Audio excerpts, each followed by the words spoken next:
Zijn we nog steeds niet live? Jawel, we zijn toch wel live? Hallo! Zijn we nog steeds niet live? Ja, laten we kijken. Hoe gaan Dan sta ik tegen de muur te praten.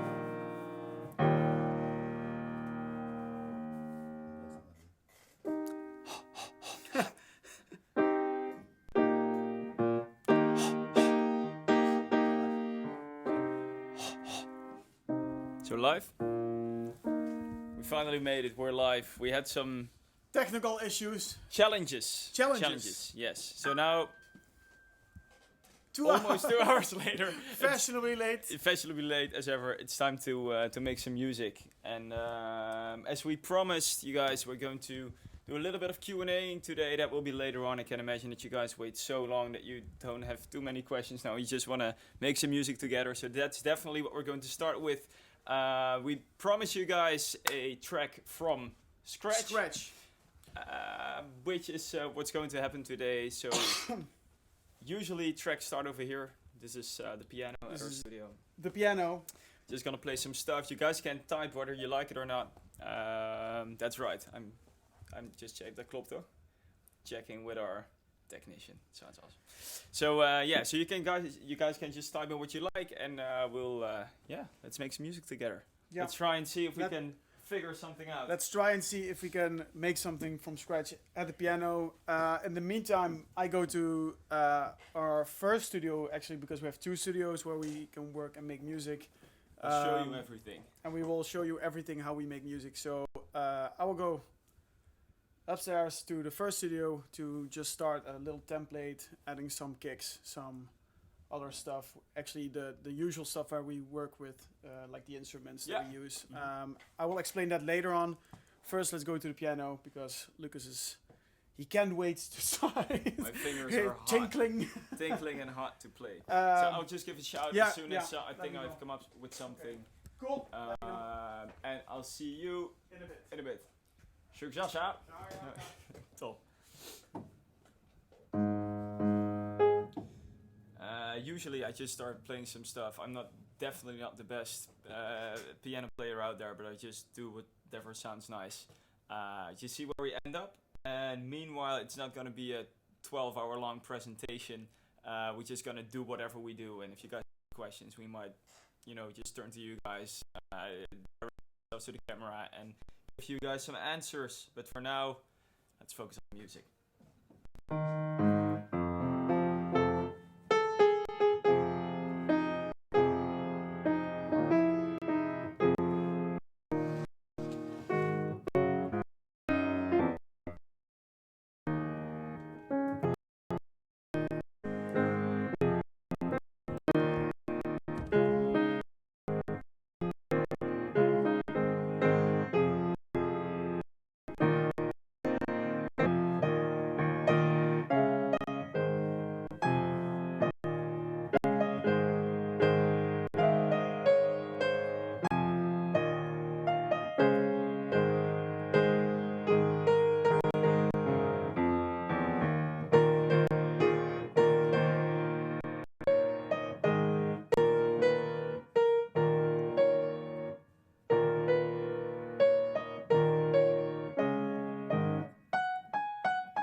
So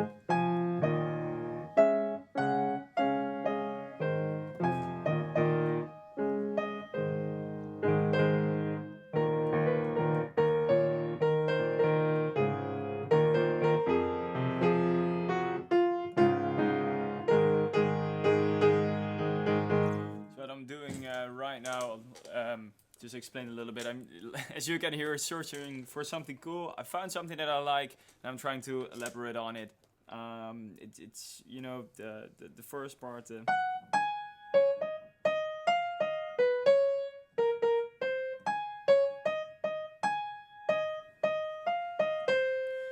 I think that's cool, but we need an answer for that. So that's what I'm searching for right now. And as you can hear, you don't want to live with me between the same walls because you'll go crazy because I'm doing this stuff all day. Fortunately, Steve is used to it because it sounds horrible until it's finished, and that's something. Yeah, I don't care. I just like what I do, and in the end, when we come up with a melody, it can turn into something really cool, and that's what I like to do. So I'll just keep searching till I find the right thing.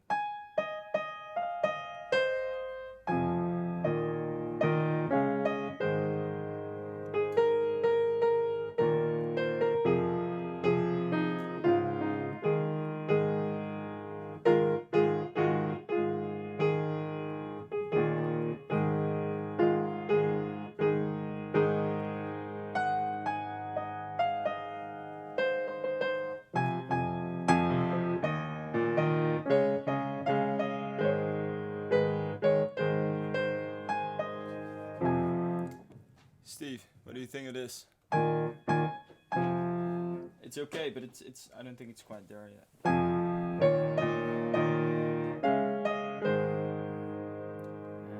Answer.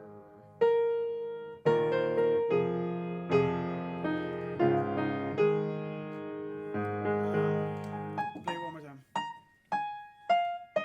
Still practicing the notes, as everybody can see and hear.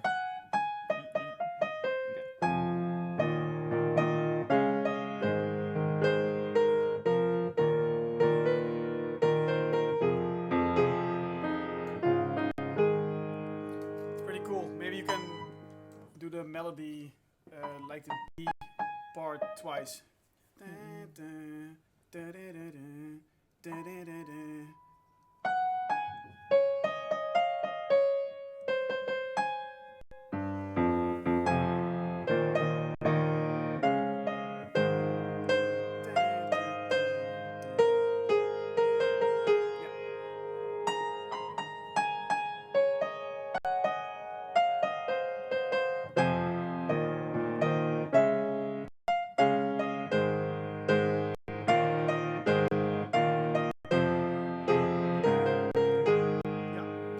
That's cool. This is just a iPhone recording app.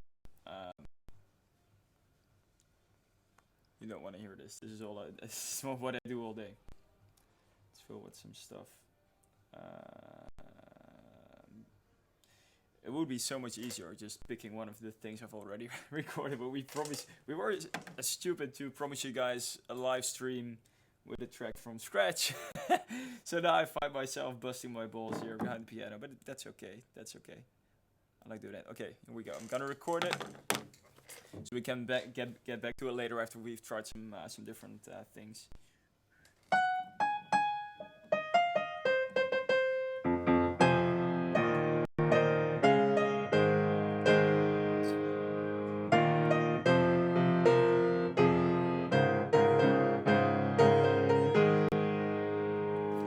Gonna play it a couple of more times.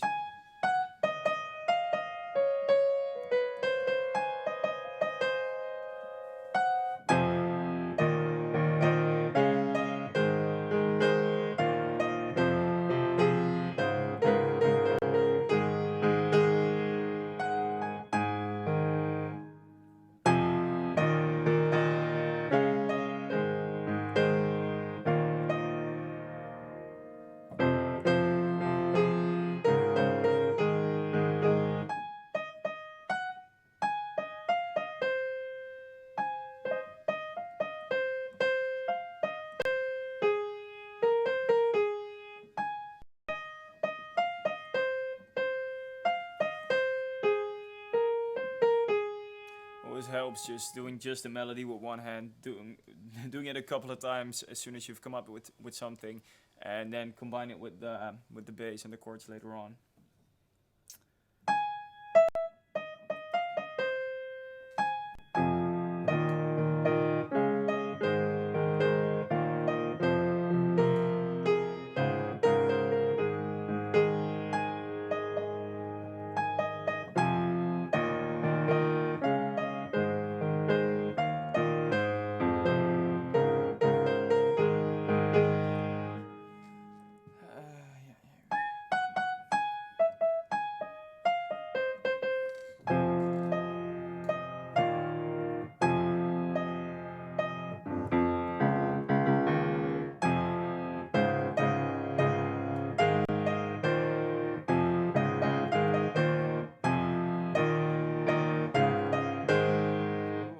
That's nice. I like that.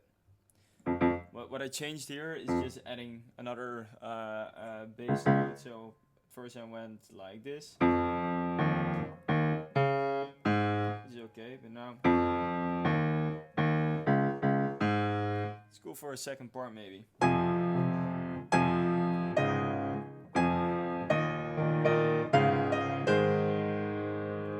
Instead of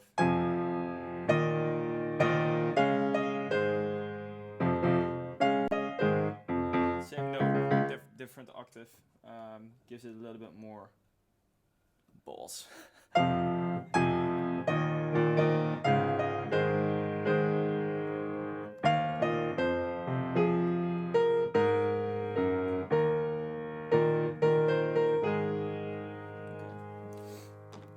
recorded this one. Let's check it out. That's me thinking. So much easier just picking one of the things I've already Okay, you guys already heard that. Not too important.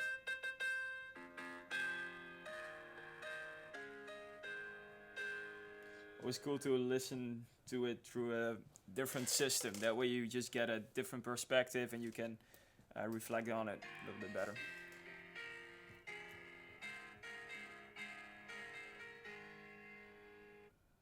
Okay, let's try something else.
curious which ones you guys like. Just type it in the comments. Is the first one or the second one?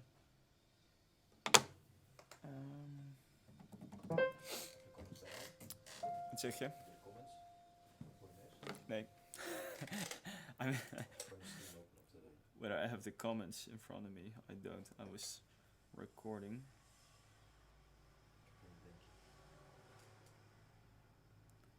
Misschien even de deur dicht. Doe even de deur dicht. Studio building, always a lot of noise.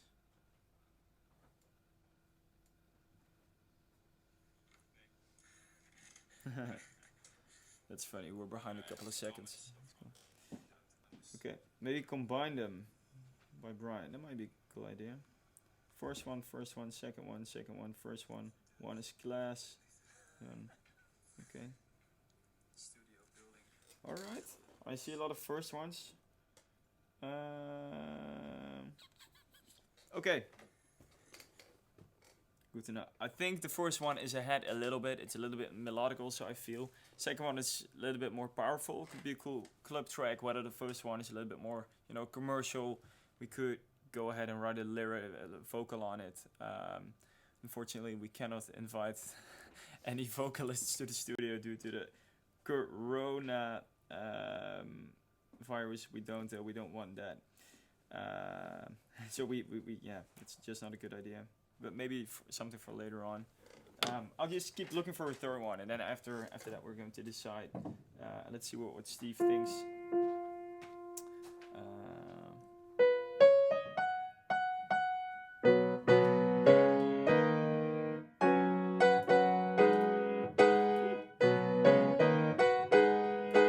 I like that chord.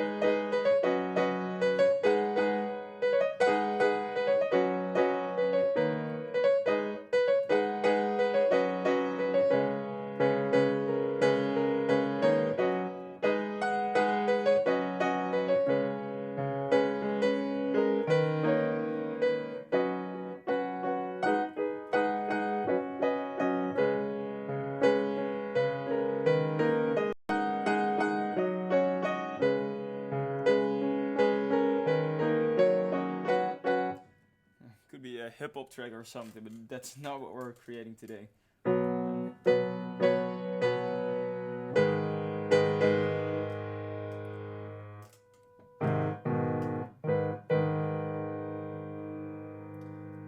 little bit of pop theory. We've got a major chord in here, which is like this, played here.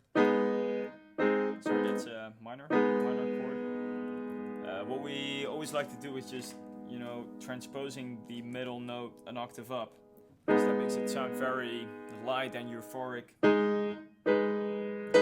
Instead of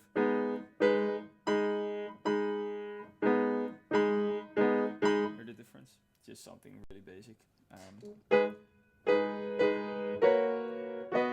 Okay.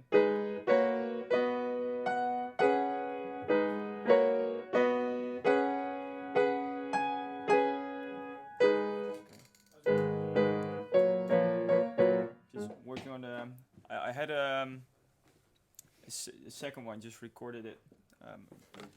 I'll keep this one in mind. Maybe like it.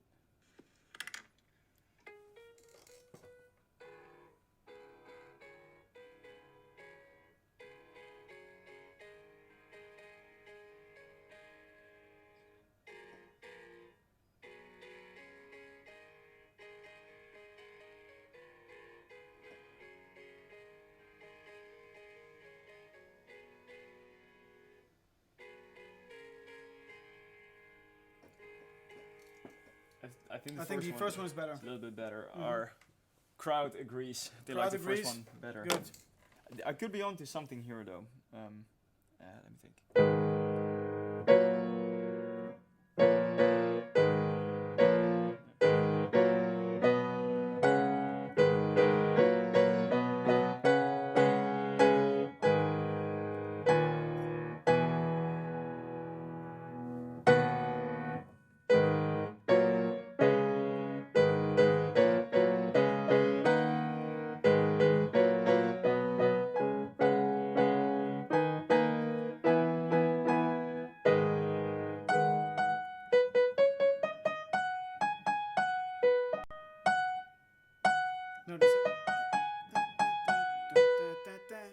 da, da.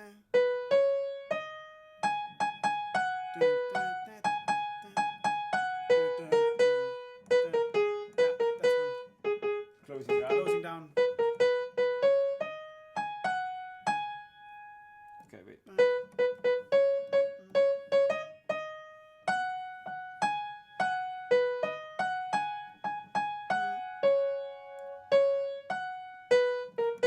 Da, Okay. da, da, da. That's over the closer. Da, da, da.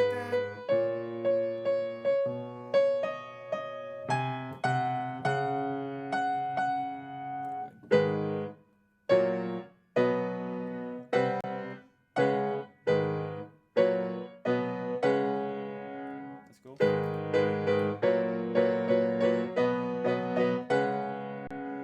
Oh, the melody is.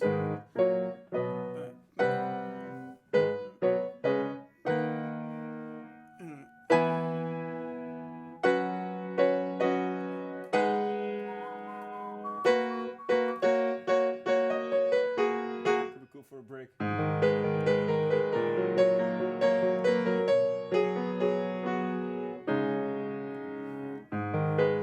Okay, play the chords. I think the melody should be.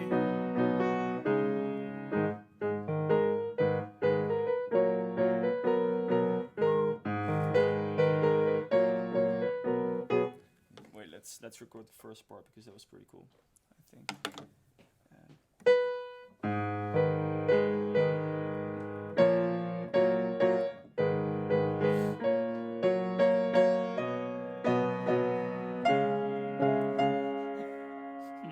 Maybe for a movie. Okay.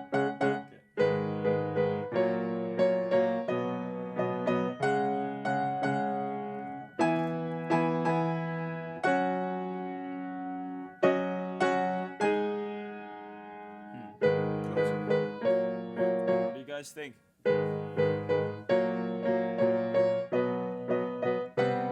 Sorry. I'm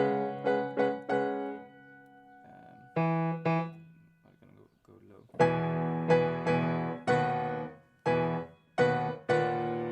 This is pretty cool. Like this.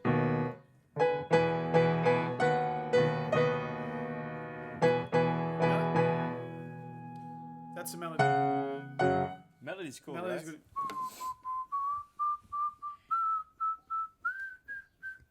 First, third, or second, guys. That's a very unlogical way to say first, third, or second. Okay. Well, well, I've everything yeah. finished. Cool. As soon as I finish it, I'll just give you a MIDI. Sure.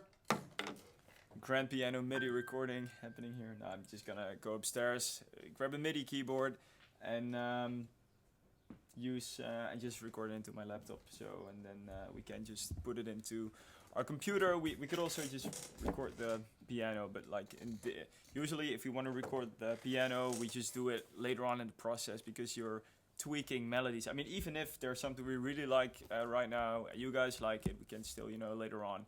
If it just doesn't add up with, I don't know, other layers or parts of the production, then we might just change it. And if once you've recorded, it's done. You would have to really re-record. So usually we keep the recording of instruments for pretty late stage in the process. So okay, I think this is really cool.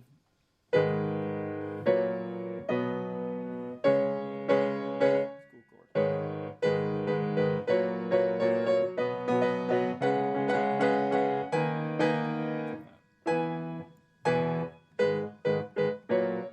Wait, let me close the door. There's a little bit too much noise. I'll be back, baby. Okay.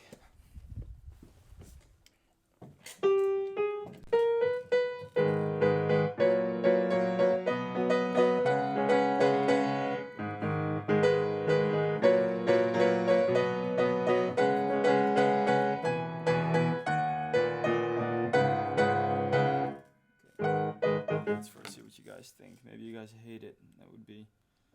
I think this is our favorite. Not sure if it's yours. That's funny, we're behind a couple of seconds. Okay, maybe combine them. Okay, those are old comments. First one, second one, Third. second one, first one. One is class. Do that for us. I see a lot of first ones. Okay. Cool. Alright, let's just keep on I playing. think the See first what, one is a see what we little end bit, up with. a I'm bit gonna melodical, so I feel. I'm gonna shut myself up on the on the stream, or there will be even more noise.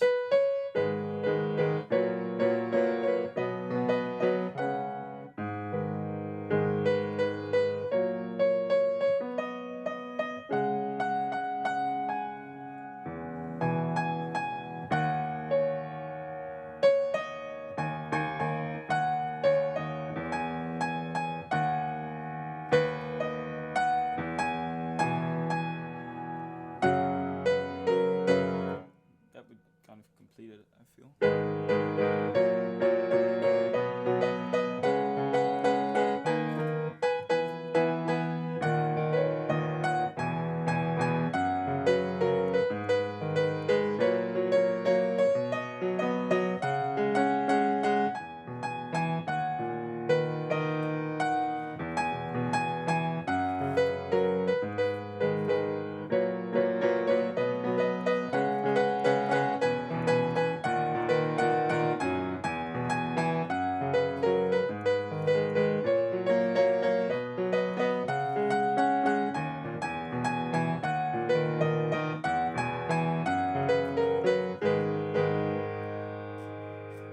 Getting a little bit of a Source vibe in here. Ba, ba, ba, ba, ba, ba, ba, ba.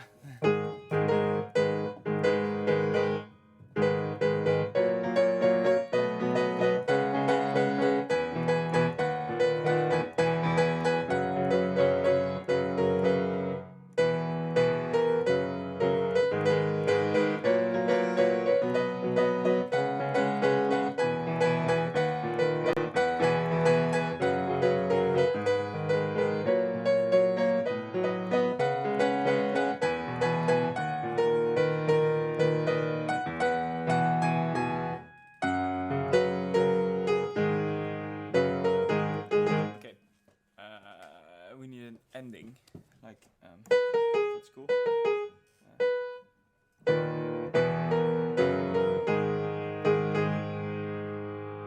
Okay, this is called the power chord, by the way. It's a great way to end.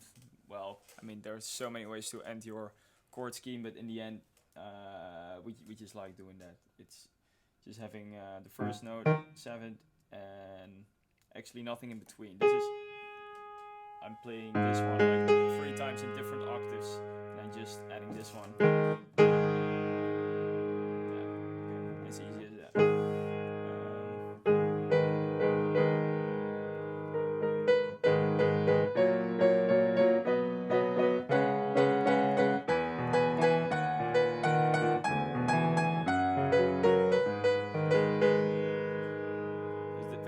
It's cool for the first round.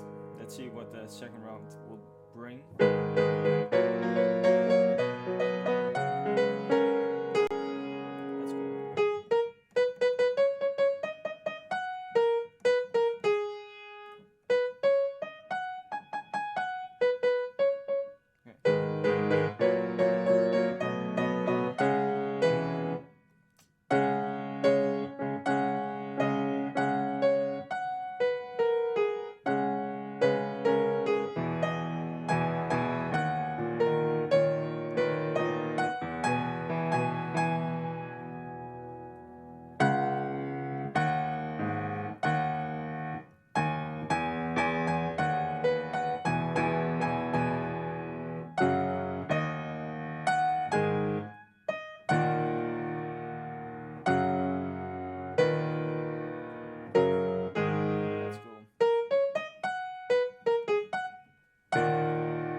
need to record this. Source 3.0, Source 2.0. I love that. Yeah, quarantine studio session, definitely. Need to be careful. I really like you guys being so involved in this live stream. Thanks for all the comments. That's crazy. Let's record some stuff.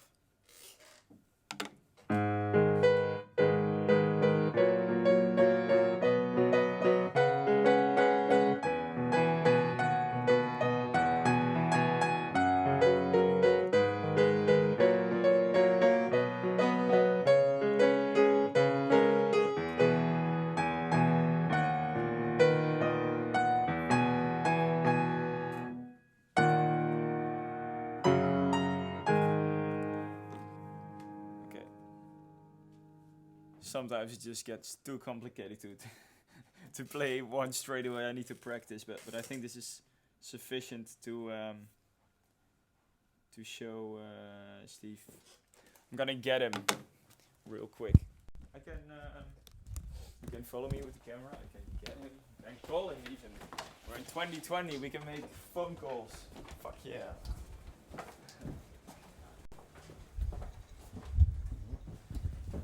Yo, Steven. Ja. Maat, ik heb wel iets vets, denk ik. Kom eens luisteren, mignon. Kom eens luisteren, mignon. Dan zit je beneden. ja, ik kom maar naar beneden. Ik dacht dat je boven zat. Oh.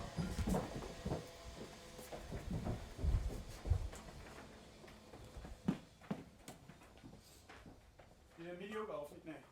Nee. Nee. Eerst even spelen.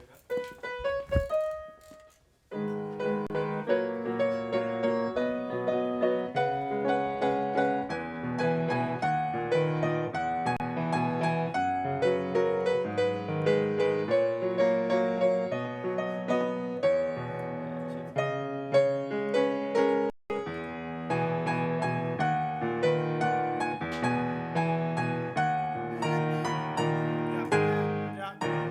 Kom. Nice. Wel dik, toch? Bang it, midi.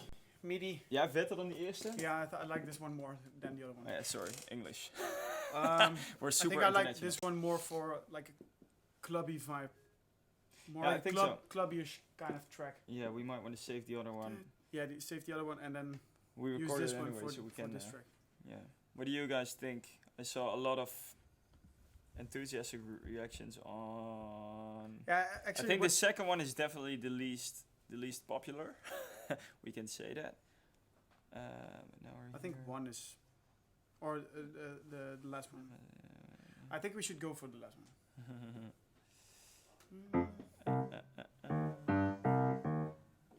Let's do that. Alright, guys. Yeah. Let's bang that in. Yeah, getting a lot of messages. It's gonna be the third one.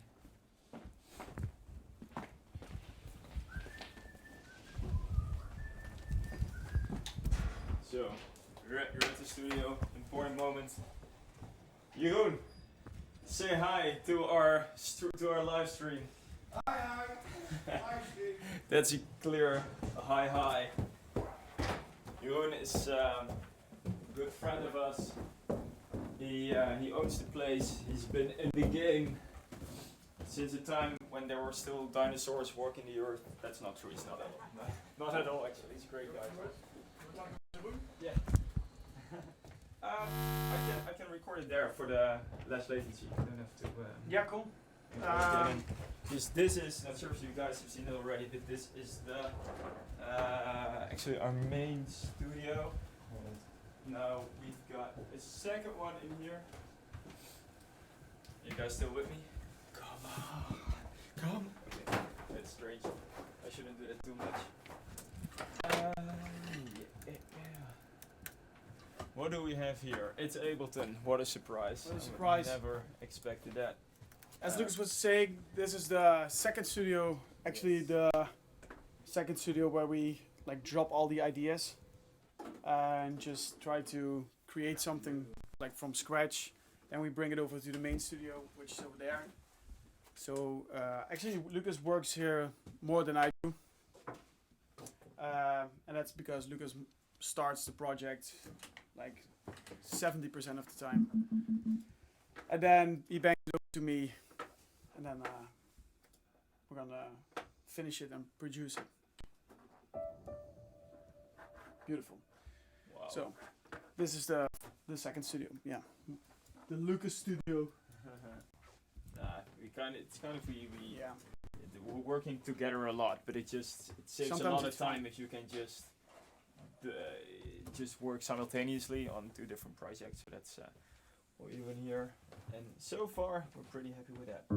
Okay, we got a MIDI keyboard right here, simple, probably familiar with that. And we're using Keyscape for the piano. Sick plugin. This one's okay. I'm gonna go for it. Yeah, doesn't really matter. It's just For the MIDI. yeah, nobody cares. This one, I want one with shimmer. Yeah, shimmer's great. Ooh. Beautiful.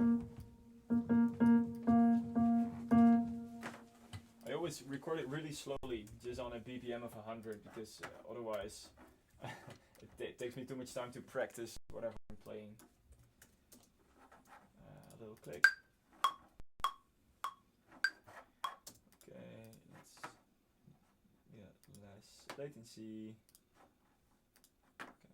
Okay. Love it.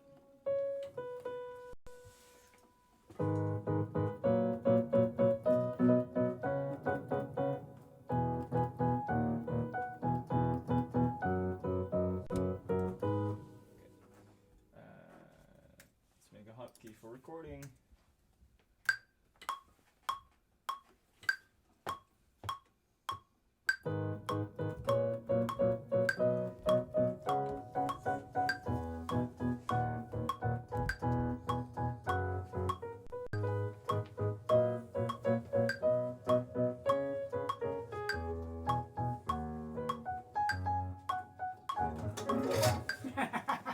And we need to do that again. Whoops. Okay, but the first part was okay, right? I just quantized the shit out of it.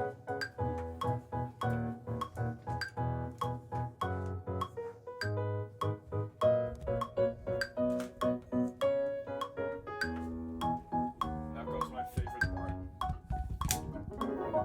Beautiful. Sick. Okay.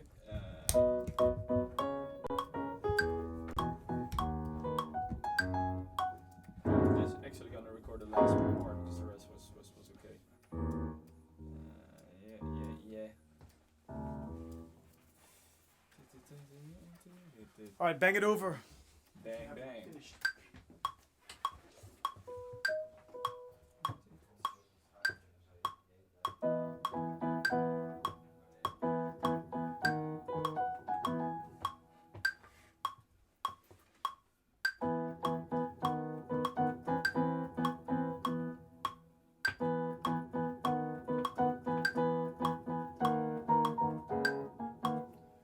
I'm chilling down to that one thing.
Still need some condensation, but that's fine.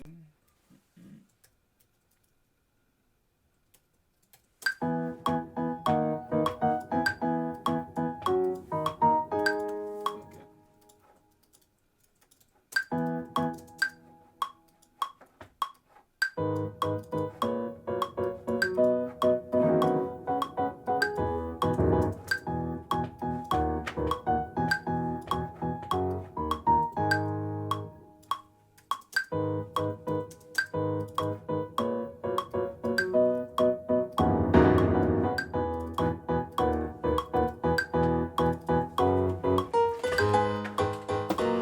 Good piano, it's great piano, and let's add some harmonics in it. Ooh.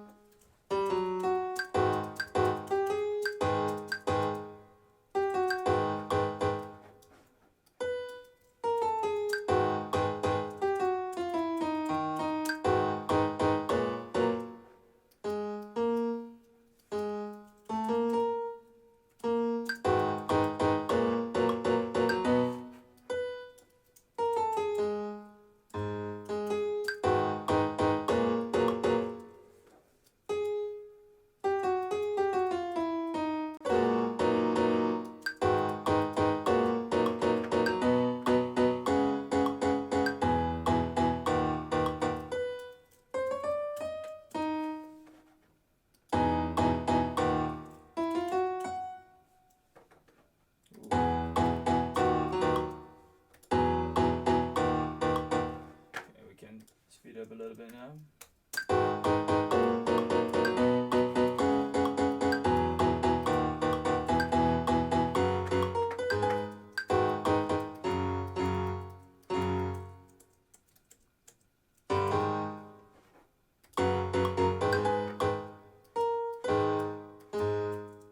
Okay.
Sometimes it's cool to switch some notes in the middle that just make the harmonies a little bit different. So you get, that's one chord, it's another chord.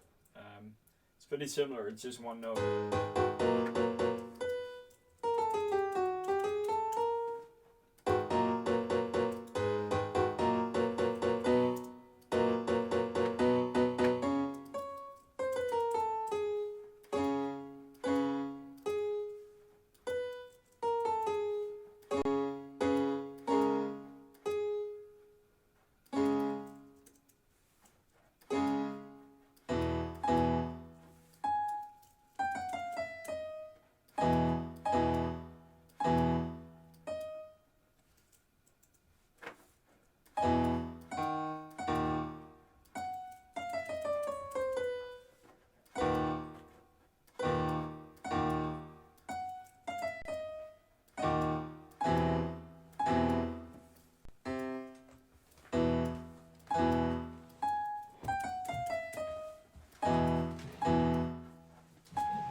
maximum energy. I just loaded it in just to see what it sounds like. There's this energy, and if it works, the melody in the synth, then it's usually good. So yeah, a bit of this to Dropbox. Awesome.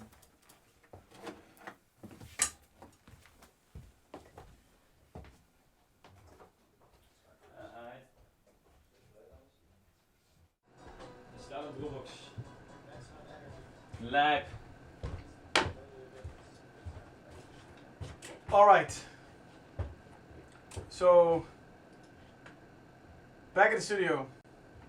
Actually, this is the Studio One, where we produced the whole thing together. So I received the MIDI from Lucas. There you go. I just loaded it into Nexus 2K7 piano, just Classic. just to feel the vibe. I feel.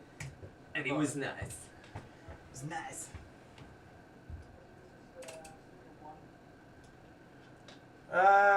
So let's start with, I have the template right here, which we use a lot. It contains the kick, which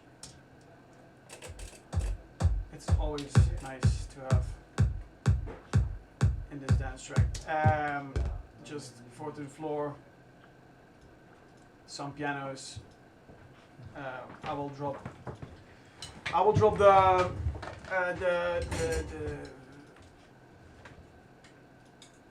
yeah, okay. So yeah, this is the. Where's my MIDI? There is the MIDI. There you go. Is it quantized already? Yeah, it's all good to go. Harmonies, everything.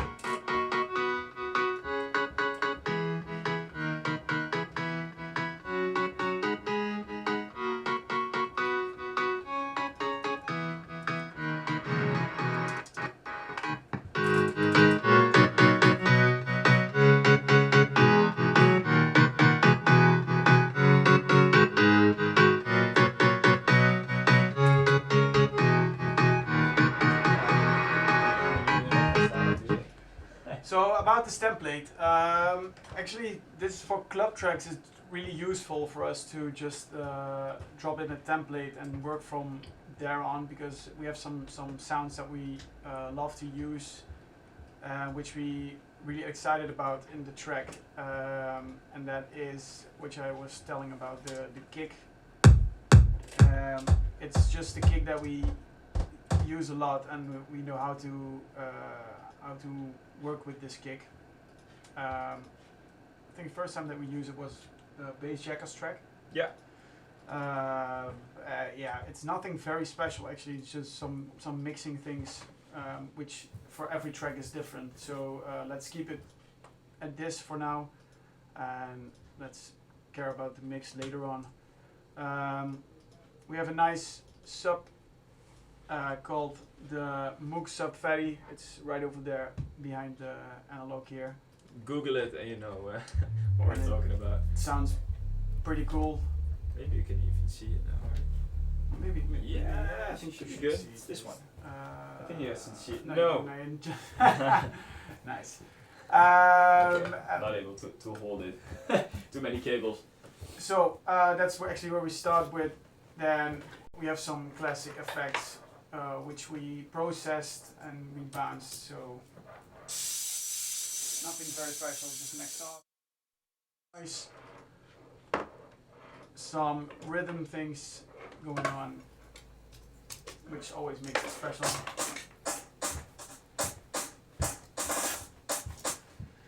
But let's start with this melody and with this chords, because I think the sound is.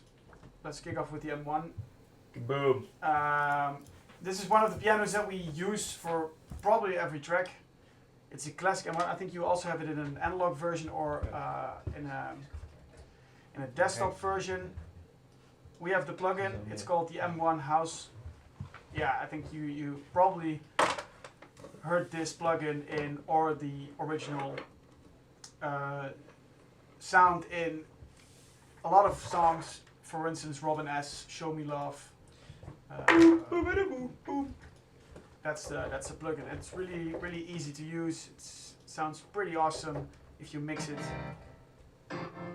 on the right way, because it has some resonance frequencies, which can be very painful for your ears. Let me check. That's true. It's cool. So if you have any questions, let me see. Let me drop them in the comment section on YouTube, or let me know. There we go. So this is the MIDI from Lucas. You bounce it over. Oh.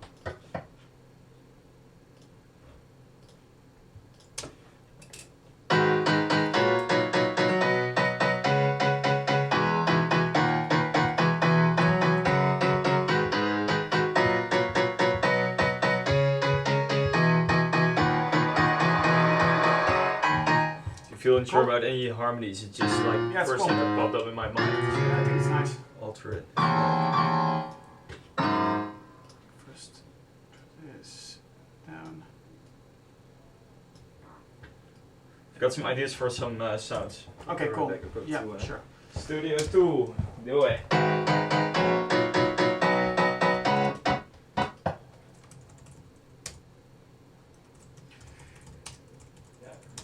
And I also like to give it a name, like give my chords a name, because else it gets our project gets really fucked up, and that's not what we want. So just try to organize it a bit so you can work, so your workflow will be a lot better.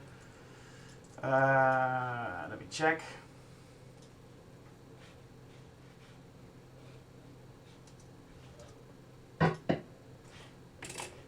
So let me work on the chords.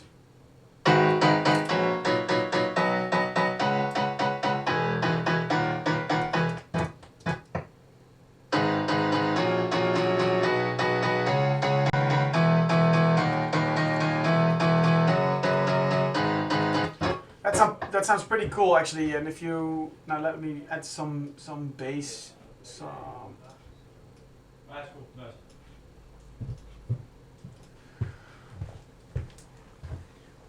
Do you want to follow the? Do you want to follow the? The leader. The leader. Follow the leader. Do you want to follow the chords with bass, with the bass like that follow the melody or the chords, or just want to do something different because? Oh, let's start with that. It would make sense for melody and chords like this, I think. Yeah, let's start with that. Cool. See whatever we end up with.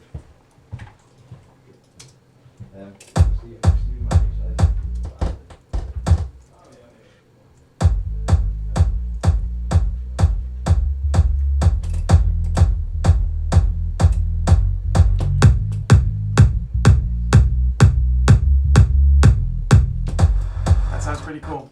Now what we use for sub is, as we said, the Moog Sub Fatty, which is awesome. We use a Kickstarter.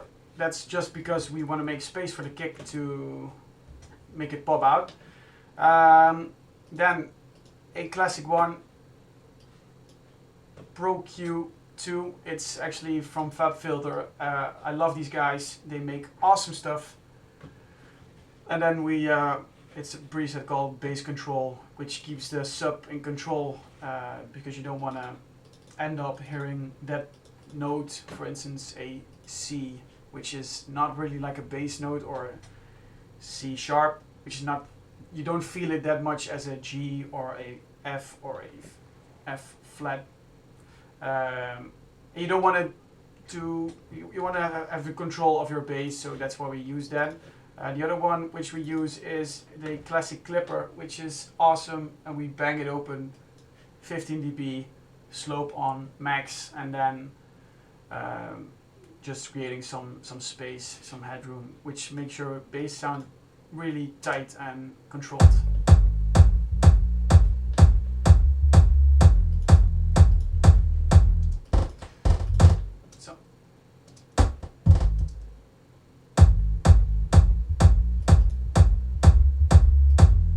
There we go. Sometimes we have some latency issues. Somebody asked us about the clap. We have a signature clap. Actually, we used all the plugins or all the analog here to make the clap sound a little bit more fatter. It's actually not really difficult clap to use. To make actually, sorry, there are 3 layers, but we punch it over to the SSL compressor, the tube tag, which we have over here, and then it sounds like this, which actually sounds pretty nice with the kicks because it has some kind of a latency, like a pre-shift. It sounds like this. And it's not really nice if you listen to it right now, but it makes your track a little bit more like it pops out, like it gives that bounciness, which a lot of you guys probably really love.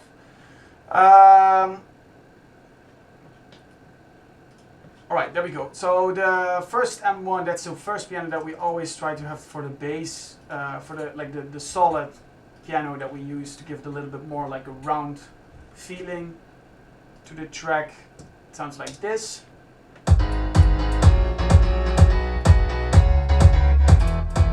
Let me fix that sidechain.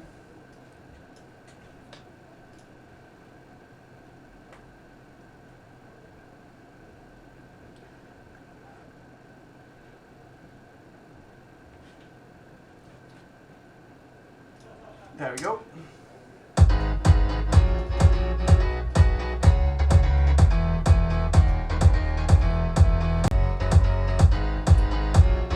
Alright, now let's copy these chords to, actually that's a famous Nexus plugin. It's called, if I remember it good, it's called the piano. It's not Dance 2K. Let me check that for you guys. And once more, if you guys have any questions, let me know, because we're here to tell you about our music production, so let me know. Just some little questions. What VST is the piano preset from? It's Moog. It's a Korg M1, and the preset is called M1 House Split. I will show you guys what we did with mixing the piano.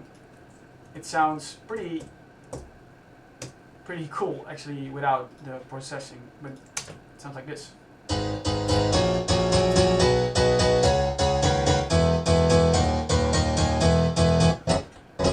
But we only want to use like the mid part, like the mid-range section of the track. So we put a lot of plugins on the track. Like for instance the API compressor to make it a little bit more compact. How do you say it? We EQ'd a lot of things. Then our classic clipper. Actually, it's the basic stuff that we used. Some excitement, some reverb, and the Mac EQ. So put this on. And then it sounds like this.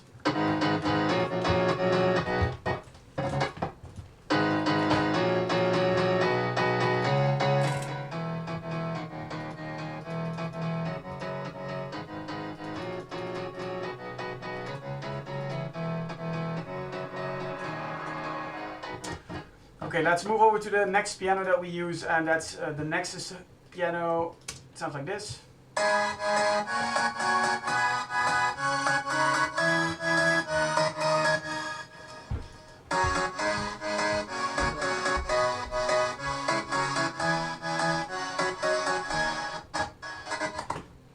And they both sound like this together.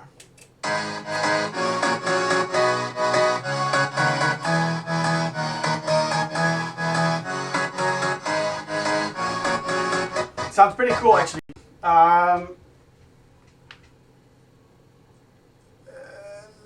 Let me check if you have some questions. Yeah, we will fix the screen part, because of course you want to see the screen and like this. That's better. All right. No, it's not the Ibiza piano from Nexus. Actually, we used, that was what I was searching for. It's called the, let me check. It's on Tropical House too. So it's a Nexus pack. I think you have to, it's not in the standard preset section. It's called Piano Tropical Stack, which sounds like this. Pretty cool. So we use that one for the above section. Lucas is making some sounds right now.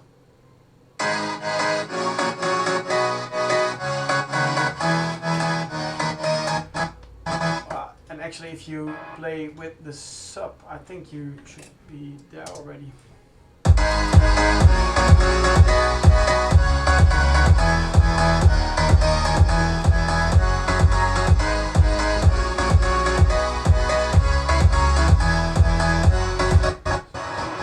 Sounds pretty cool.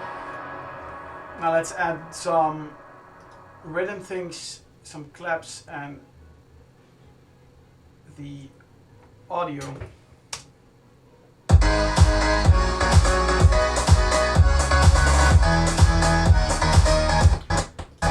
Cool. That's pretty cool already. Now, what we usually do is, because Lucas already made the, like, kind of the melody inside of the chords, is that we rip the top note of the chords of the MIDI that Lucas sent over in Dropbox.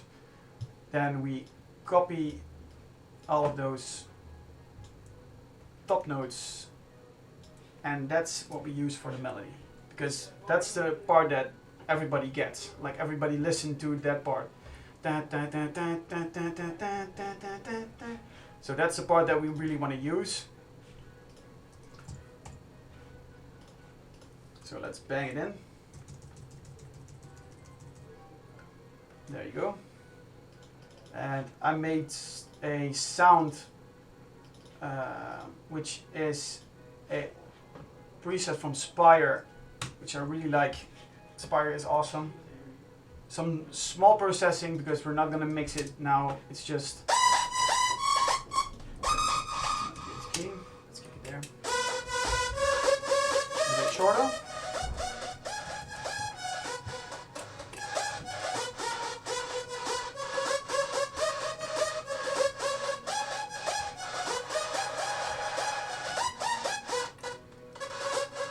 Let's check how that sounds with the piano.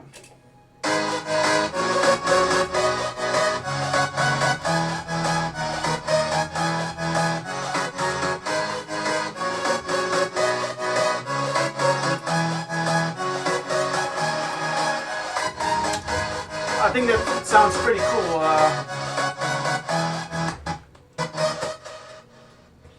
So this is a Spire preset from Identity. It's just one lead. Like, we're gonna build and we're gonna stack all those leads together.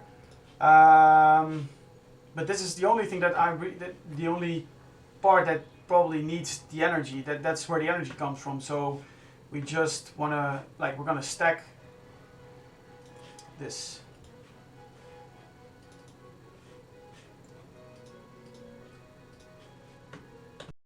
It's a nice one, actually. It's cool. I didn't know it sounded like that.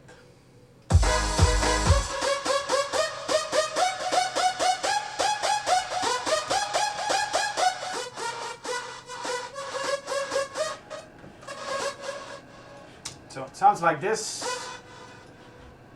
Now,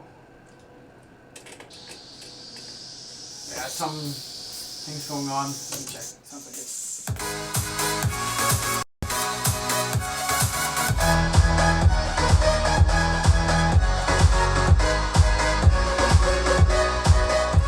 Cool.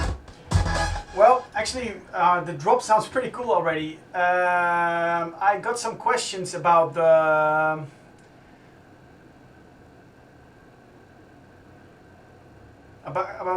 some white noise. Let me check.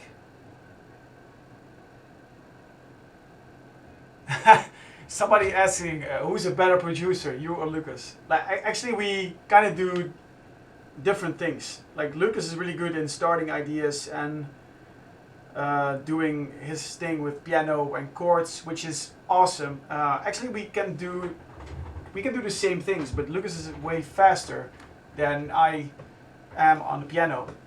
For me, it takes a lot more time to like build some chords and getting things done on the piano. And Lucas is very fast, so he brings up the melody to this to the studio, to the first studio, and then I'm gonna build the track,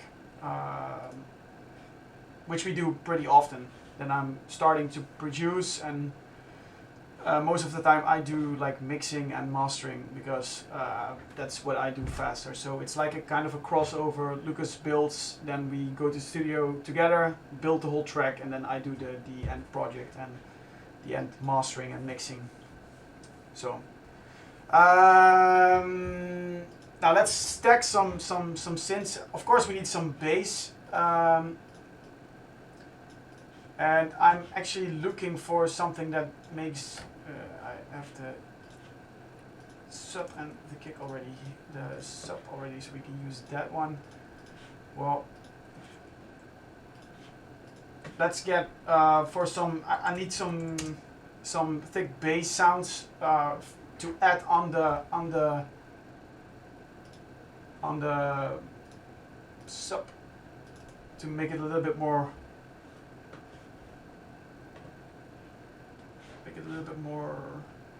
Special, or to give it a little bit more of a feeling. So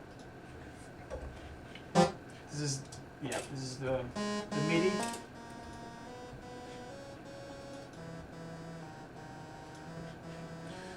And now we always try to make some stuff on our own, like basses and stuff like that kind of things. Makes it like more kind of signature Lucas and Steve sound if you add some of the basses and the chords. So let's get it.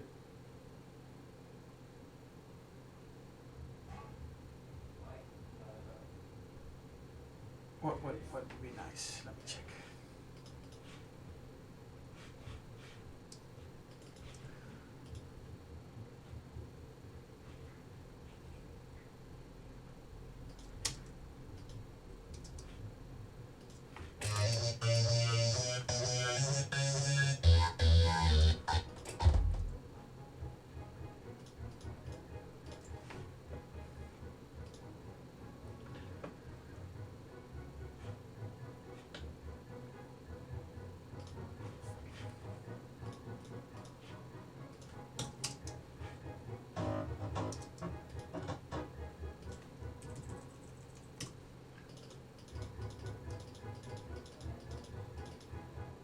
This is a preset called, I think Lucas made this one, and we used it in the track that, the remix for the Chainsmokers and Kygo. It's the same kind of bass line sounds, pretty cool. Let me check that out if it works like this.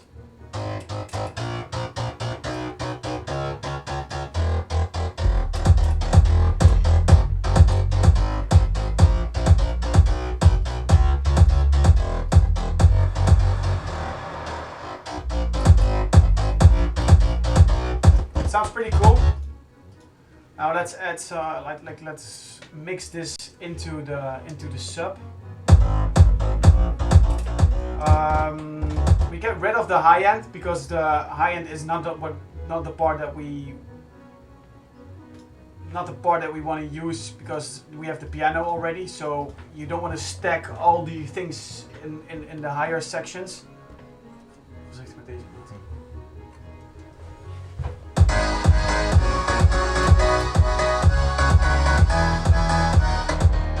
That sounds pretty cool. Thing is, we still need some compression, so let's use this one.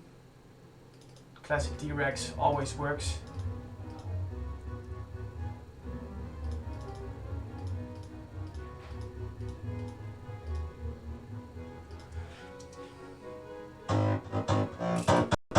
This is cool.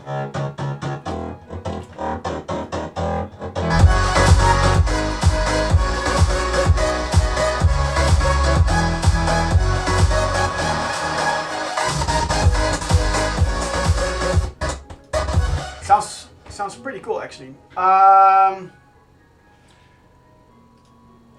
So we have the bass line over here, which I EQ'd a little bit. Now let's give you one of.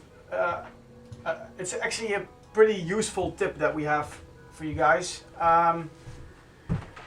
This is probably one of my favorite equalizers every time. So this is what we use a lot for making basses, or like for instance for mastering, because it has a mono and a stereo section. You can build that. You can equalize the mono section, and you can equalize the stereo section separately from each other. So that makes it really useful. So what we do for basses a lot of the times is drag those. This one, it's the little knob that is on the front of you. It's part of the stereo section, so we want to get rid of the bass in the stereo section. So you get probably around 140 hertz, which is probably for your bass and your sub. That's what we use to get that part mono, so your bass has more energy and more space to breathe. So actually creates a nice effect for your bass, which is very nice. It sounds like this.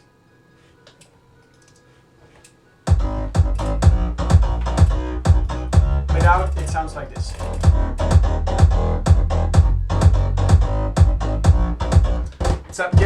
It's really tight, makes it really cool, and not phasing or anything. It's really nice.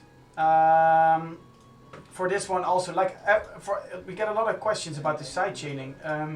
It's actually, we only use the Nicky Romero Kickstarter. Shout out to Nicky, because this plugin is awesome.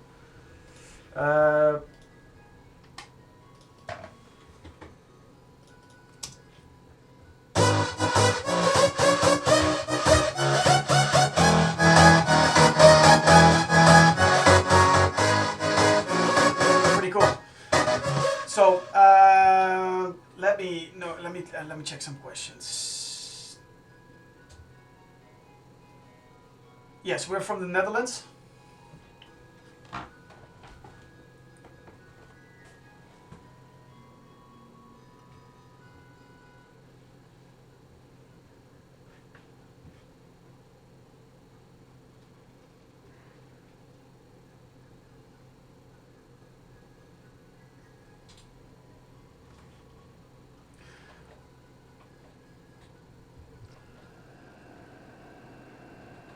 Are there any questions? Let me know. Yeah, I think it's just a default preset that we use for the Kickstart. Let me check for this one. It's for the bassline probably, I think so. Yeah, it's a default. The first, the free punch preset. But still, like, don't get too excited about the presets that we use, because in every track it's different. So yeah. We don't wanna like, for instance, our kick is pretty short, so that's why the free to punch works. But if your kick is way bigger and way, like, the tail is longer, then probably free to punch won't work. So don't get too excited about presets. Just listen to the music, and then you probably listen and know what's going on in your track. It's all about good monitoring and good listening.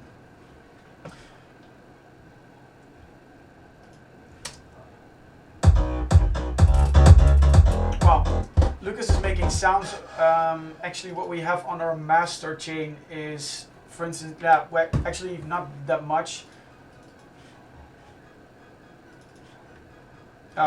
Yeah, it's a lot actually, but still, it's those presets which we use a lot. It's the SSL compressor, the TubeTech multiband compressor, and the solid state SSL Fusion, which we bought last week and were absolutely blown away. I don't know, it sounds amazing. Well, we mix the track actually when we have the whole track when we have the whole track arranged, and when we arranged everything together, then we start mixing and like mixing the details. The part is the mixing part actually starts in the process of making the music. So when we make music, you're actually trying to find the right balance, and that's also mixing, and you get rid of the harsh frequencies, and like pianos has to sound pretty good because else you won't feel it.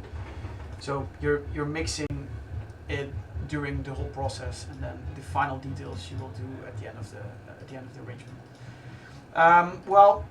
We get a lot of questions about the white noise that we use, and the white noise that we use is a sample that we made ourselves, which sounds like this, and we have it for 10 years already, the sample, and it still sounds awesome.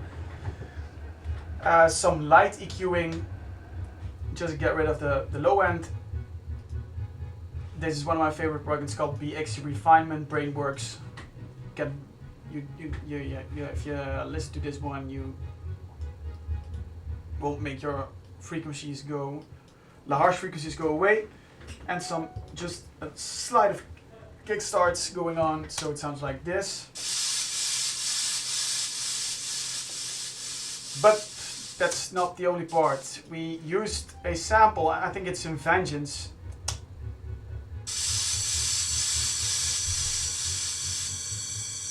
Which is really long, but it sounds awesome.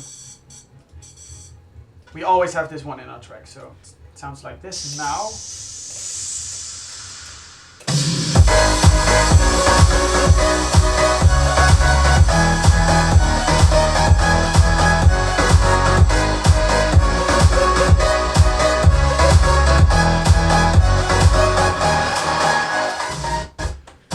Sounds pretty cool. Very nice. Some tricks on the master chain actually, which is the reverb that we use to get that build up. That sounds like this. Oh, den sound aanmaken. Ja, Ja, spreek. ja, tuurlijk. Uit die Gino-app. Dat hier allemaal.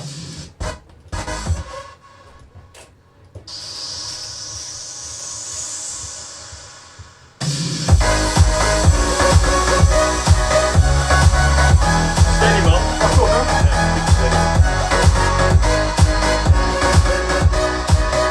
So, Nice. start. It's pretty cool. Now, let's go on with some questions. What's our favorite VST? Well, that's different. I like, it's a brand new plugin from Ook Sound. It's called Soothe. It's like a dynamic equalizer, which is cool. Oh yeah, about the glitch effect. Actually, we made that for the remix that we did for the Chainsmokers and Kygo. It's called that pew, which you listen to in the piano. Let me check if you can listen to it. Yeah, here it is.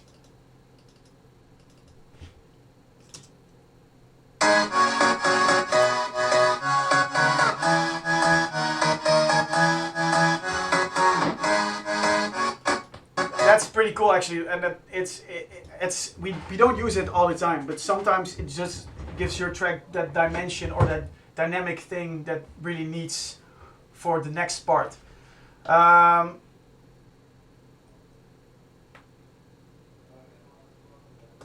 Let me check some questions, and then we'll go on to. Yeah, that's a good question actually from, I don't know how to pronounce the name. It's called, do you think sound design is an important skill to learn, or should I focus more on layering presets properly? Actually, it's both really important.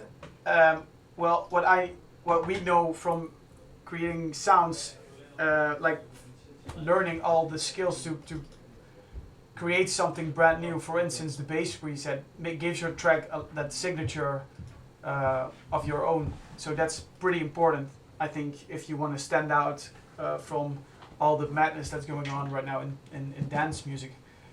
So try to be creative as possible to make your own sounds.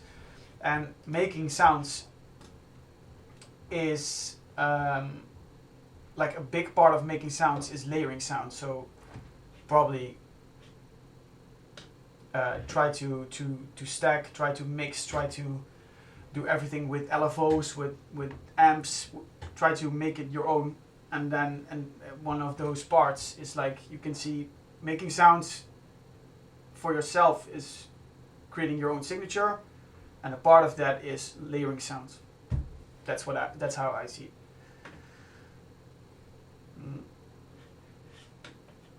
All right. I wanna get into like layering the lead, because I don't think this is enough to. Actually, it sounds pretty cool. Let's duplicate this chain to get a little bit more of those feelings inside. Let's get Nexus in, because layering for us is really important, because it makes your sound really big. So for this track in particular, I think the melody and the chords are screaming for that big main stage kind of vibe. So let's get over to Nexus.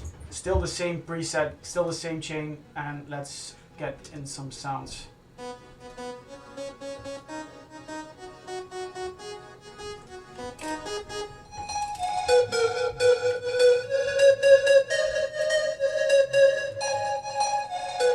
Pretty cool.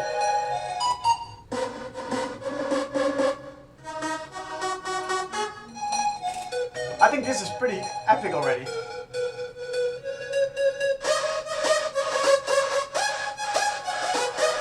Nice. That's cool.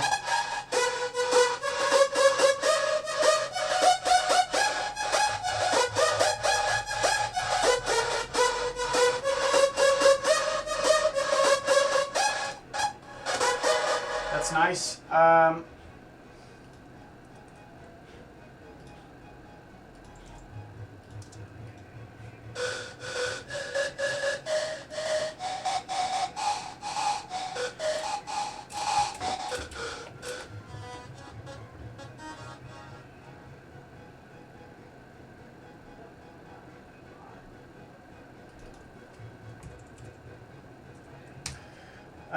Which we notice is this is the preset. It's called.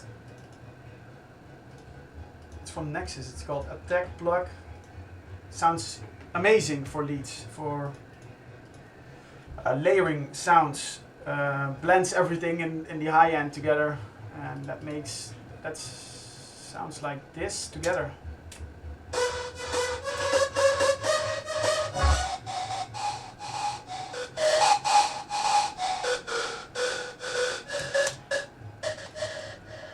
Let me check how this sounds.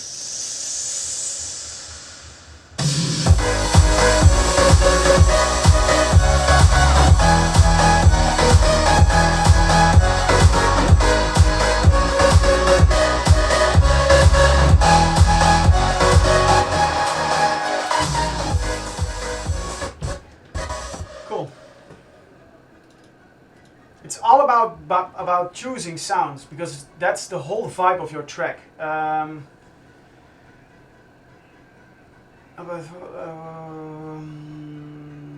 It's all about choosing sounds. So we decided for this. It sounds pretty cool, actually. Now, kicking off with some crowds. That's always that's standard. That's always in our template.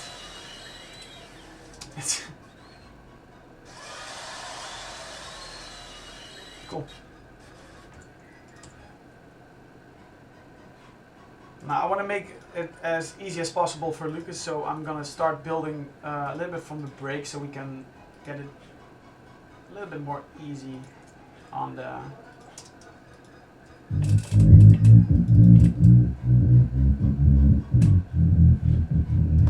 Yeah. So the bass line works, kick and sub are working properly. The clap is classic, which we have in our template, and I think we're good to go and start building the break. Actually, we prefer 128. Actually, I really don't mind. It's what's best for the track.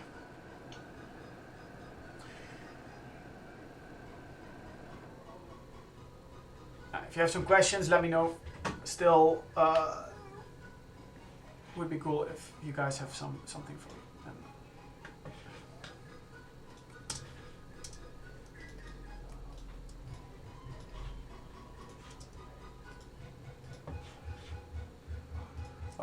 All right, let's open Splice. Let's get some atmospheres going on, because that's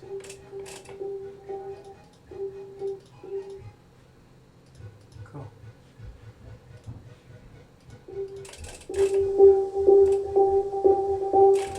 That should work.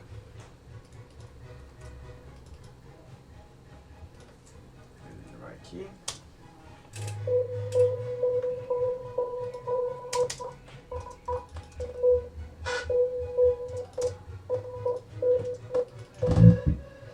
What I'm doing now is creating like a base for the break.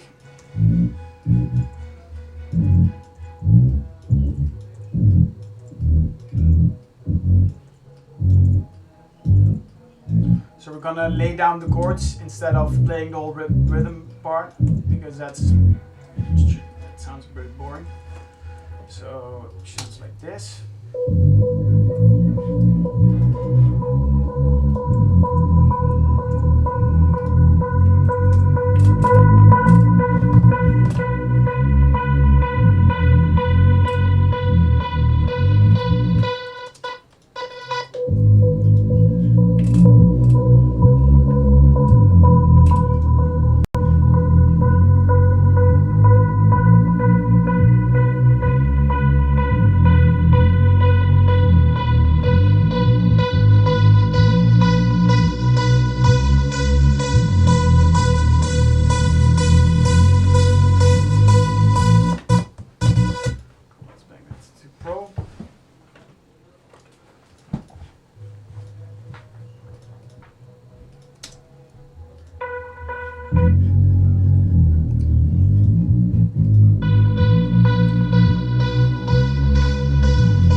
Cool. Would be nice to get some crowds, crowd. Would be nice to get some crowds over here. Crowd.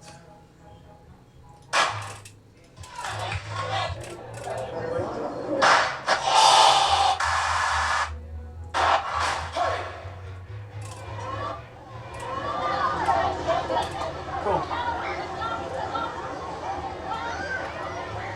Well, actually, about this question do we get a lot. Why do we use like live parts of the track for the track? That's because it makes it more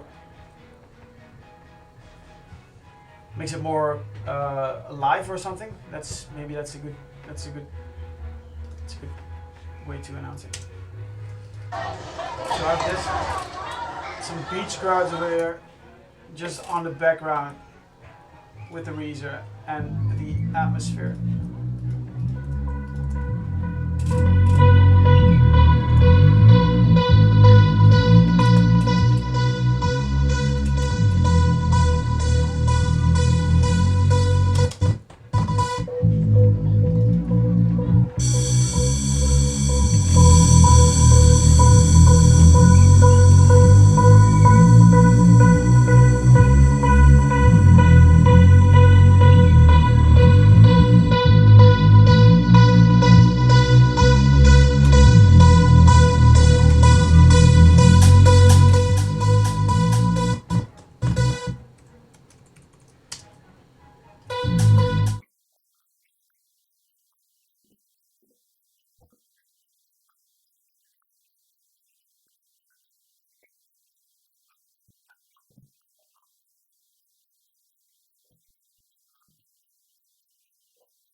So back in my studio now, while Lucas is doing all the sounds for the break, which is really cool, what I just checked. Now we're gonna work on some build-up, and our build-ups are usually very, very easy. I made some pretty cool things already for the breakdown, like more kind of the atmospheres and some rhythm things. That sounds like this. I will show you what I did.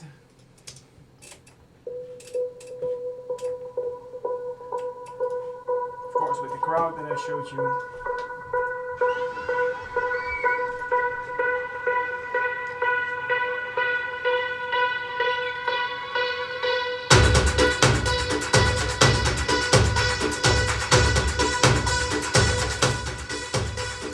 The rhythm part is actually pretty important for the breakdown. Contains 4 layers of loops, which is this one,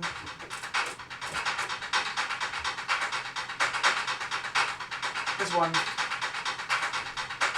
probably pretty high end.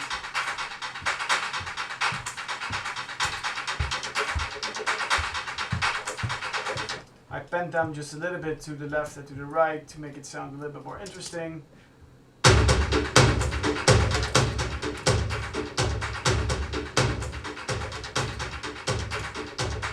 sounds pretty cool.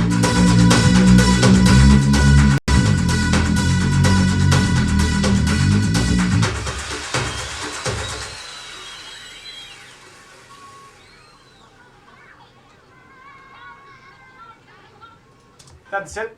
That's what I did. It's pretty cool. Now let's work on. Actually, I made a new kick for this track because it was a slide off key for the sub.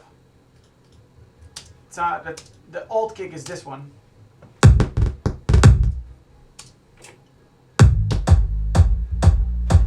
Sounds really tight. That's really cool.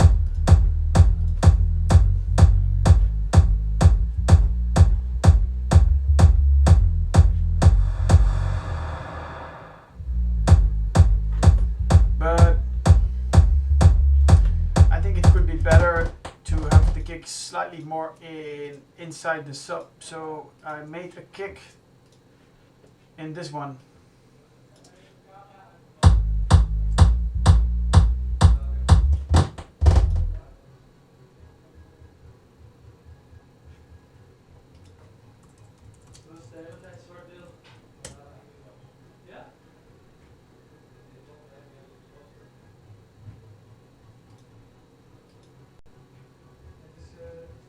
There we go. That's better. Sorry about that. Camera is probably off. So I made this one. There you go.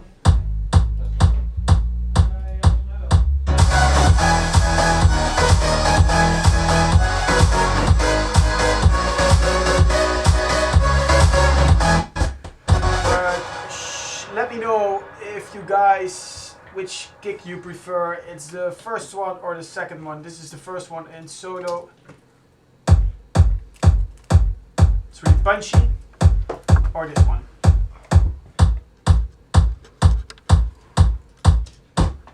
Let me know.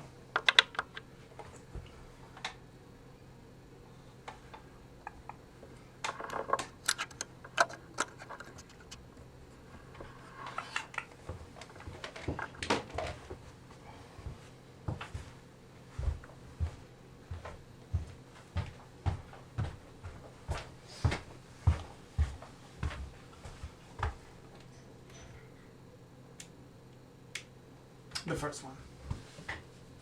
The punchy kick. Alright. Alright, then let's go for the first one.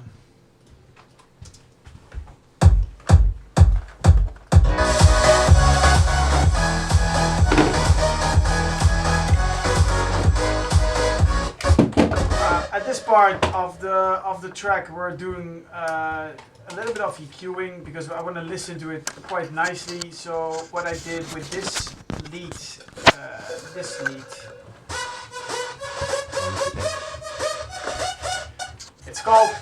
it's called subtracting EQing. It's actually pretty nice. It's basically you get rid of all the frequencies that you don't like, and then boost it. First compress it, then we boost it, and with the subtracting EQing. So what I did with this synth is, especially on the high end section, around 6K, 5K, it sounds like this, which makes it's not good for your ears. So just a little bit of EQing, getting rid of the high end to leave space for heads and effects like white noise. Did some things in the low end to get a little bit more of freedom for your basses. So it sounds like this. Without EQing, it sounds like this. It's just a small trick that we use for all our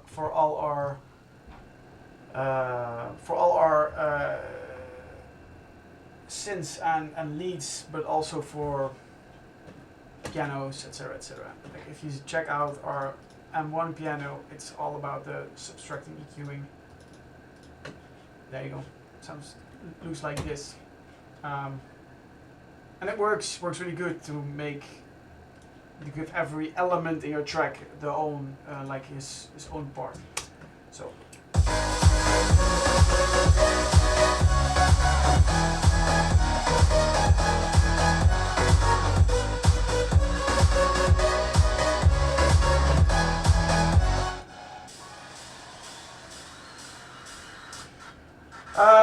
I want to get some cool build-up snares, and why invent the wheel? Why it's already there? I love the cinematic pack. It's crazy, and the sounds are really, really good. So I'm gonna grab one of those.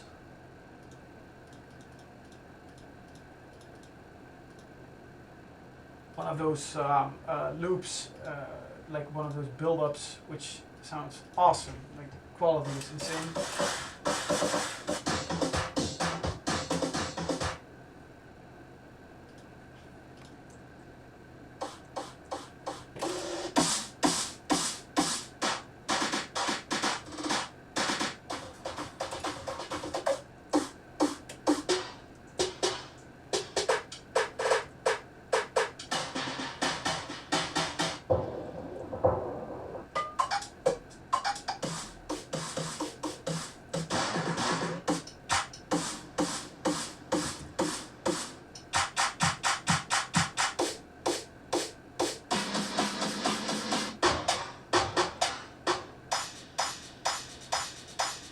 Cool.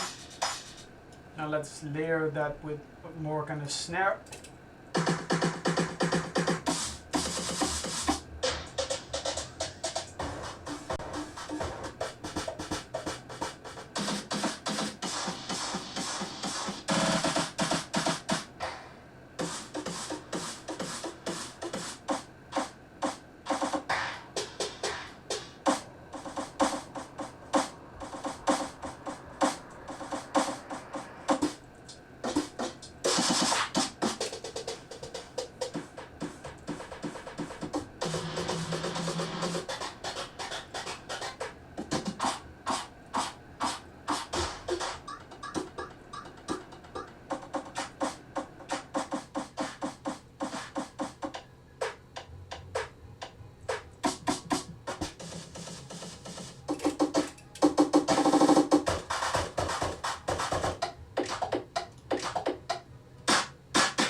That was cool.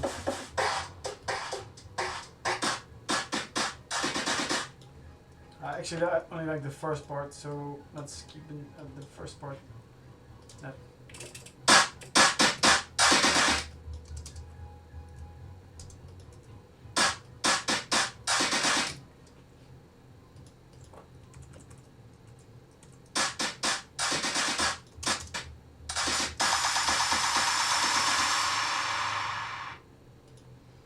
Now let's group those together to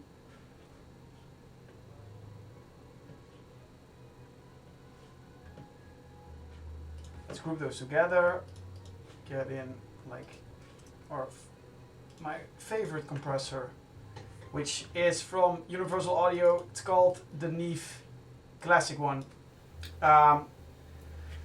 It's really old one. Actually, we have the analog version right down below, but this one works really good for compressing and gluing sounds together.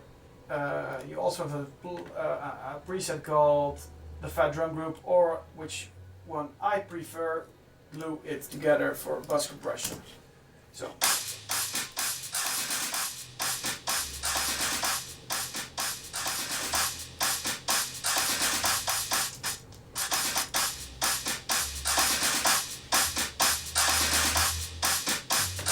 Right, that's pretty sick. Now let's EQ that, and as I said, we're first getting rid of all the parts that we don't like, which is probably around 3.5 as always. 3.5K is always like the frequency that you really be careful with, because it hurts your ears like crazy.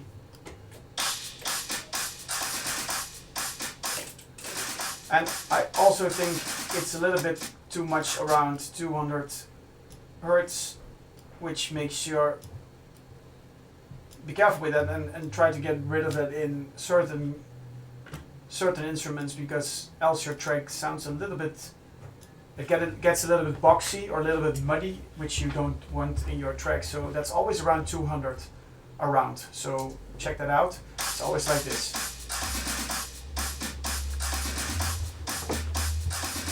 Slide. I also really don't like these 6K.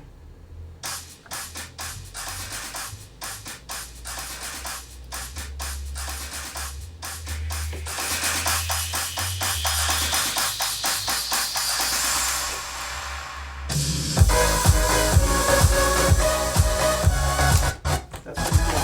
Let's save it.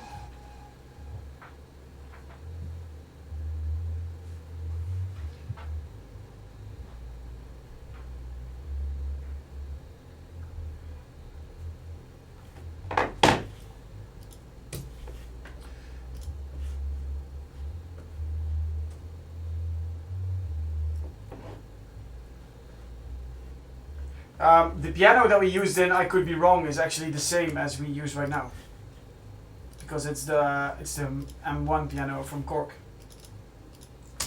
It's but then without all the processing, without the EQing.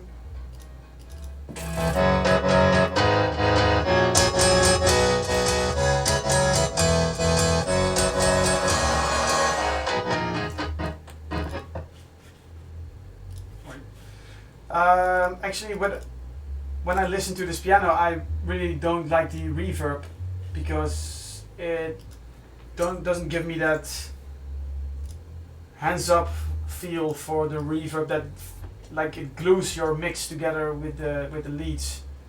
So I'm gonna try a different reverb, and the reverb that I really love is the R-verb from Waves, which has nice harmonics, gives really gives a really good feel to a lot of instruments that you have. So I will show you.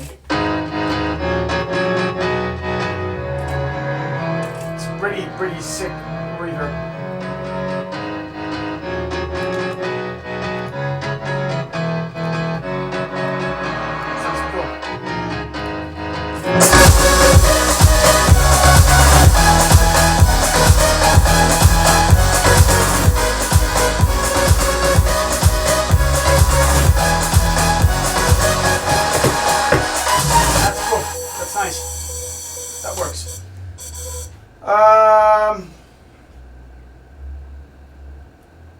Do you guys let me know if you guys like it, like the drop already? Let me know. Drop your comment. And which would you like to see from us?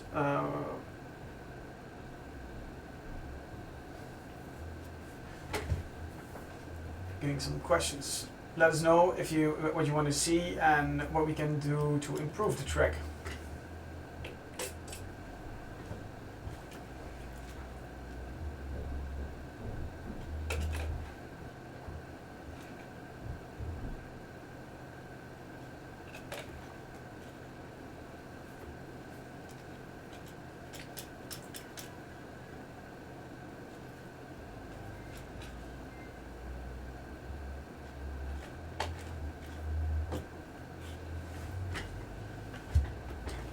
Yeah, cool. How about fills and FX? Well, as I said, what we usually do is just drop some white noise. That's this one. We have this one for a long time. Like, of course, we made a build up. And actually, what we love to do is get in some vocals. So I'm gonna splice some vocals and let's see what we can grab.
That's pretty cool.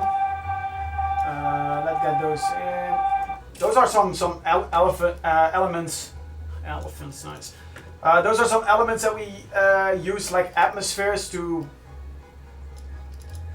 get those, like creating, like building this melody, and gives like the hands up feel to add some layers on it.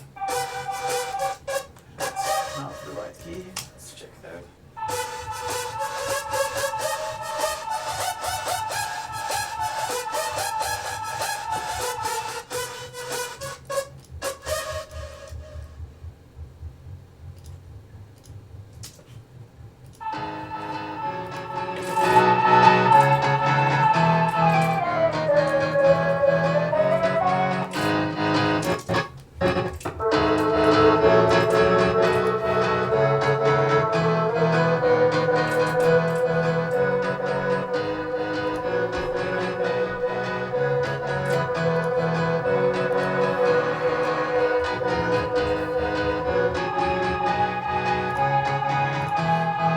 That's cool.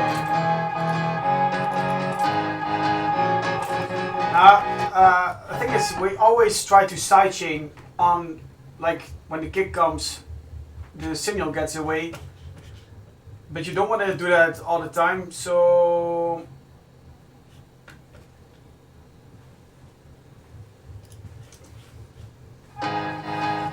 we're gonna do it differently. Let's get it in on the kick, like on the first, second, third, fourth, and when the kick is done, the sidechain will do the work and gets the signal away. So like this.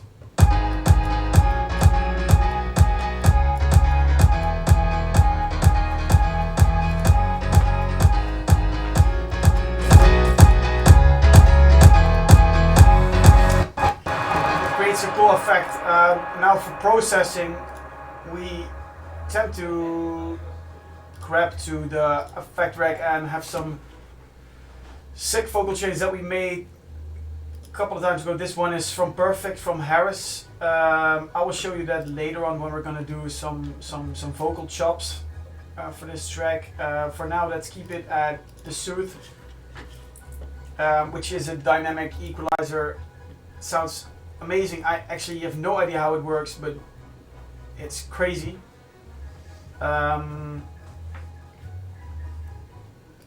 There you go.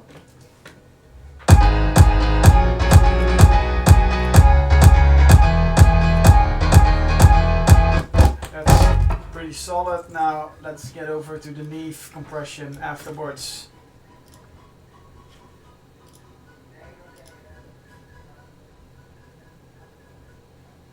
So there you go. And I really don't like the part that it goes away too quickly, so I'm gonna put a little reverb on it to like give it a little bit more of an atmosphere. And I'm gonna use the RC from Native Instruments, which is a nice one.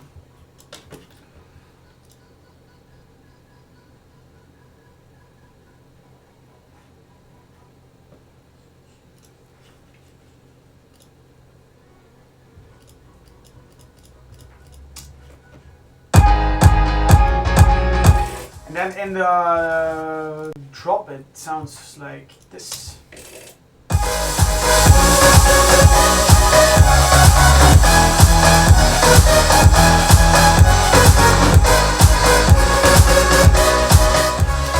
That's cool. Like, you don't have to push it that loud in volume because like the main focus has to be on the melody, so it's only for like an atmospheric thing. It builds, not, it doesn't build, like it's adding like atmosphere, like a kind of a vibe to the whole instrument part. So it sounds like this. And if you mute it, then it sounds like this. So it's just a little add, which it's really cool.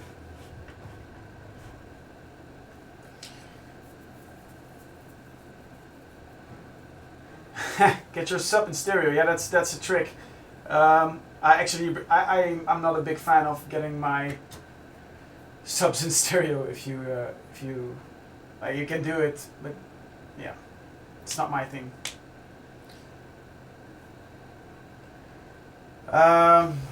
You can put some reverb on a sub. It's pretty cool.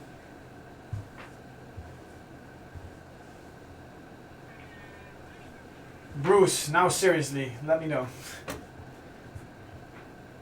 How many layers do we do on a drop? That would probably be around 6 or 7 of the melody, and then 4 or 5 on chords. And yeah, it gets a little bit more booming. Then sounds bigger.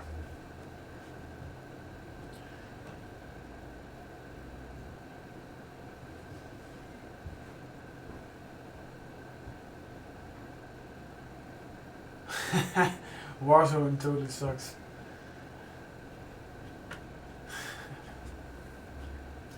Martin is a question when the demo drop will be. Probably after dinner. We're gonna have dinner in about.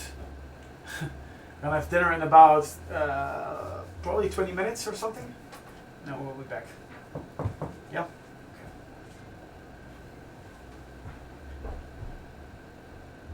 We will do some house session, some house partying later. Which synthesizer do we use the most? That would be probably Serum. I will show you guys our master chain as it is right now.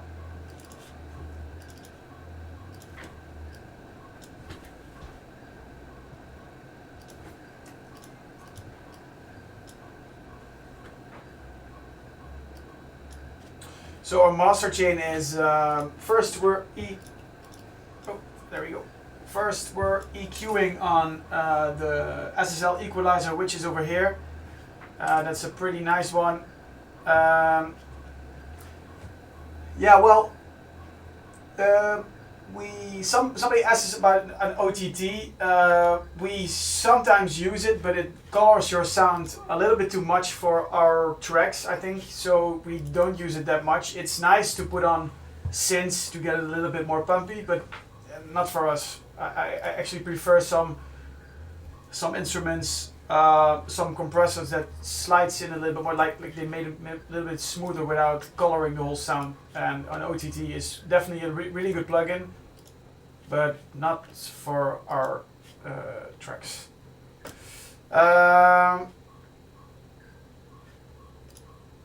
So what we do on our master, like we have the SSL equalizer, which is really cool, sounds really clean, and yeah, we have it for quite some time right now, and actually it's just one preset that we get through the whole track. Then we have a cam bridge, which is doing nothing because we always do that afterwards to slide in some harsh frequencies or to get rid of some harsh frequencies and slide in some nice warmth. It's just like as I was telling you, the EQing, the EQ part. Then we have this because I think it's always good to just get rid of a little bit more of the harsh frequency around this, especially because we use a lot of the heavy synths. Then a stereo expander, which we use for our master. Actually, the only thing that we do on this one is before the drop build, like this is the build, and the only thing it does right now is just get it a little bit more mono, and then the drop, bam, gets open. So it's just a mono maker for the drops. We also do that with our reverbs and our filtering. So a low pass filter. Then we have a Mach EQ, which boosts up the frequencies above 40k, which we probably cannot hear, but it feels like there's a little bit more air in the track. It's pretty cool. Then we have this one, solid equalizer for the master chain. Really good, making it mono at 90 Hertz, pushing a little bit of the stereos, which is not really necessary right now because we have the fusion. Get rid of 90 around this, and then doing the EQing later on in the process. Soothe with a master preset, which is really nice. That's the dynamic equalizer which I was talking about from Ook Sound. Amazing. And after that we use the TubeTech SMC2B and the solid state fusion. And those are actually really, really important for our master chain. That's how we make our pre-masters.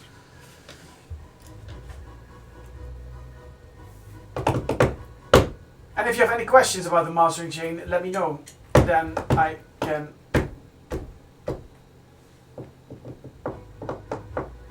answer them.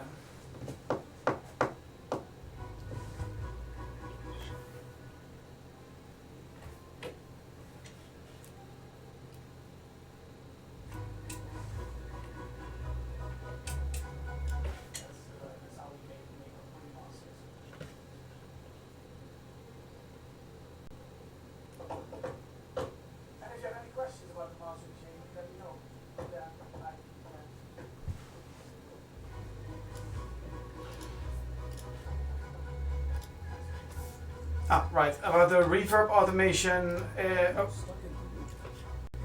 There you go. The reverb automation will be like this. It's actually the reverb of Ableton itself. Just boosting it slightly. I think we also do it on the drops.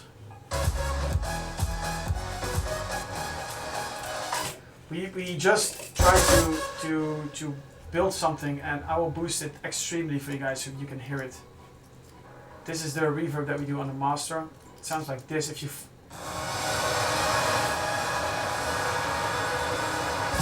and we just make a little peak, some filtering afterwards, because then the filtering takes your reverb with it, so then it sounds.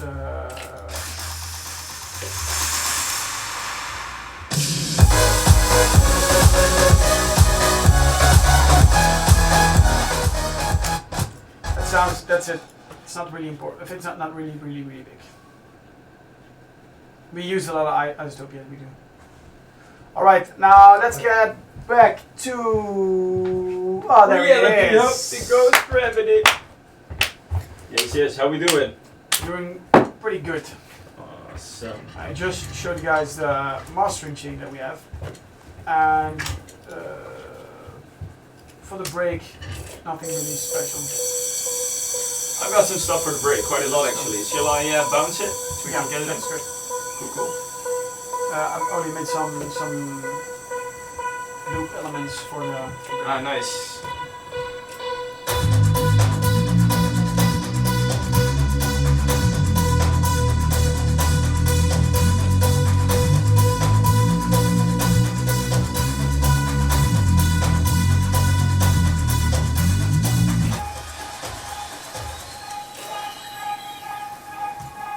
That's it. Cool, Now we go nice. to drop. So, uh, I think for the percussion it could be cool to give it a little bit more of soca vibe. Because the melody is also, you know, super groovy. I think this is perfect, but we only need to add some cool elements. I'll bounce that and stuff. Yeah, I did. I think it's suits it pretty nice. let's get in some soca.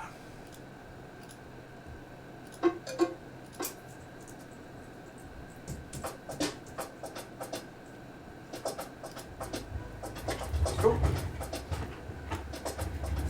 Splice is my best friend for this kind of stuff because it sounds pretty awesome and it's really easy to use. So only thing you have to do is mix it properly.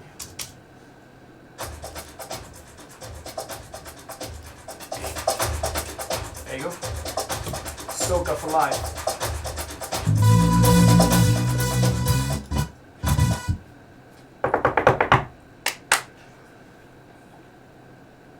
Nesto, can you play Nick and Simon? We will later on.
Boost the low end on the percussion.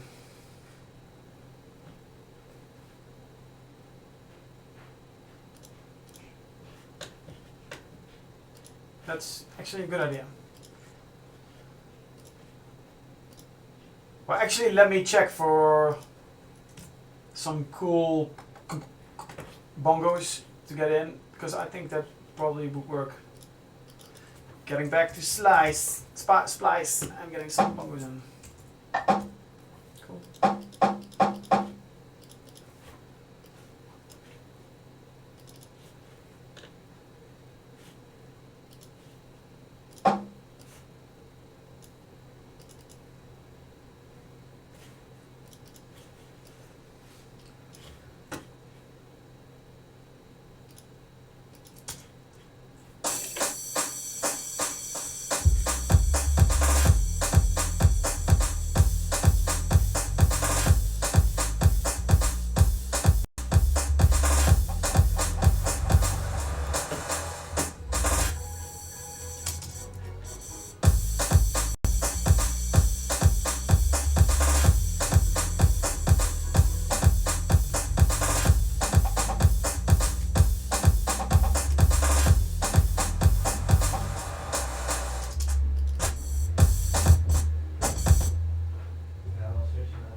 I think that's cool.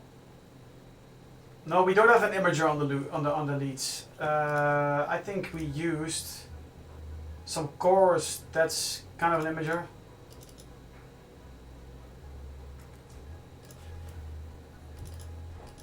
Yeah, we did use an imager on the loop on the synths. Actually, on one.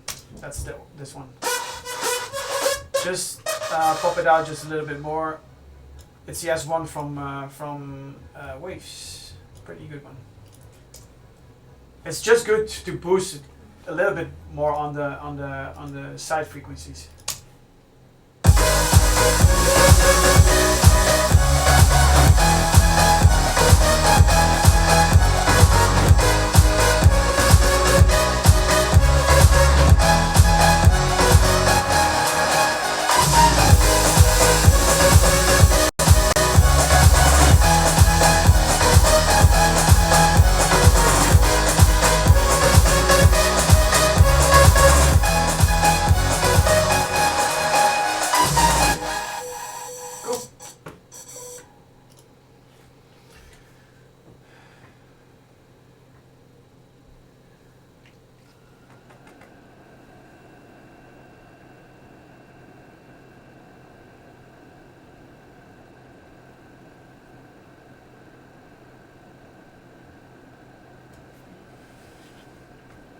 Yeah, I think I know what you mean with the hi-hats for RGAY. I think for Chris, I don't think you should make everything white and stereo. It's really cool to have every instrument that you use, give them their own spectrum. Like for instance, my pianos that we use are like it's different. It's very important to mix not only like EQing or balancing, but also stereo is a very important part of how you treat your mix. For this part, actually, we made the M1 mono. Normally it sounds pretty stereo. So mono, more kind of mono. So we put it down with the S1. The high piano that we use, I think that's where we get a little bit more of the stereo part. So you don't want to clash them together on stereo, like a stereo image. If you boost the M1 very stereo, then probably it's gonna clash for sure. And it makes your mix unstable. So choose wisely which instruments, which sounds you're going to use for your stereo, because else it gets a little bit muddy. It gets a little bit more way too how do you say it? A mess. That's the right word. So try to mix and try to create something that's not always in stereo. Also, things in mono are very important, especially on the dance floor.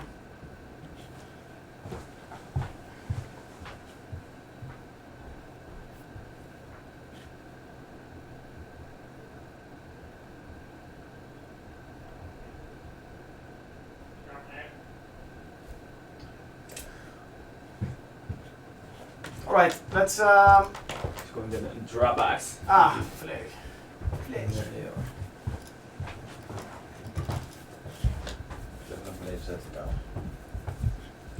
So Lucas sent over the parts.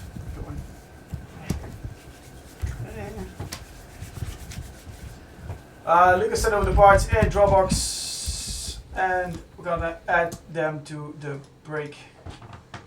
Yeah, I got some. Got a sick bridger, by the way, out of the Juno.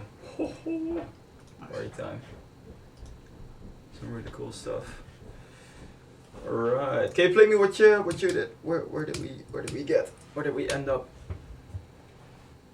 Drop wise, because I think you only played me the break so far. The only thing that's a little bit long is the arpeggiator. Somebody suggested we made an arpeggiator. I think it's cool. Brian. I'm not sure. So I created one. It's Okay. completely dry, so we need to add some verb and everything, but it's moving around a little bit with the details. So.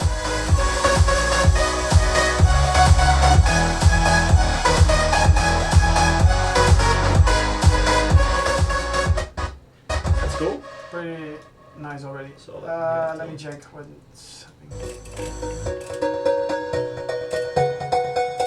That's the start.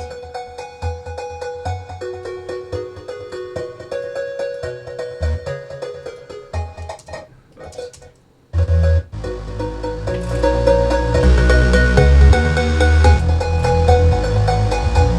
Something strange go- Yeah, it's, that's it. Warping. All warped. Uh, It's all 126. okay.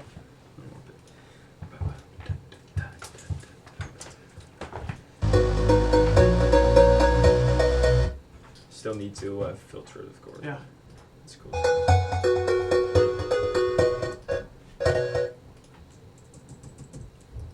Hey, here we go. So what we're gonna do with the bells probably is we're gonna drop in from the intro, the intro, and then drop into the break with the bells. I think. Maybe it's cool if I bounce it again without the bass note, so we can stay on in the same that's cool. same bass Yeah, that's note, really and then later on add So harmonics. how we approach sounds is most of the time. First thing we do is that counts for everything. Also plugin wise, kick wise, sub wise, or also instrument wise. In this case, the bells is we're gonna do some EQing. Some Try layering this one with the other plugs, by the way. There are some more plugs in here. I think I forgot some. Or you haven't. Have you? Is this all there is? Because then I forgot something. no what now? Nice layer. Nice arp There's the arpeggiator. On request. on request. Reezer was also on request, by the way.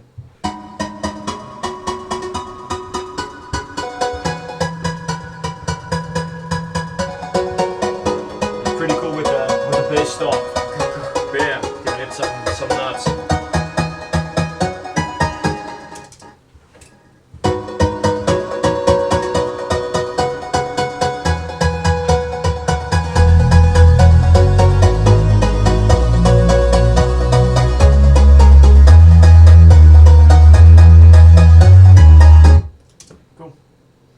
Now let's mix these properly by first listening to them separately and EQing. Huh? Dinner's ready. Oh, Oh, dinner's ready. yes. Woohoo. Do we have a camera for dinner also?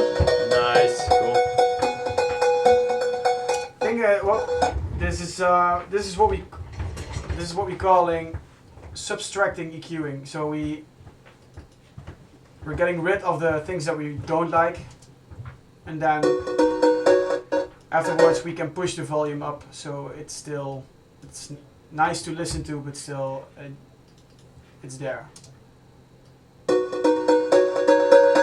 While EQing, don't forget to walk to the mic real quick. But after you've EQ'd, usually if you got rid of frequencies like these in this way, then you've created a lot of space. So then it's fine to to boost the whole sound again.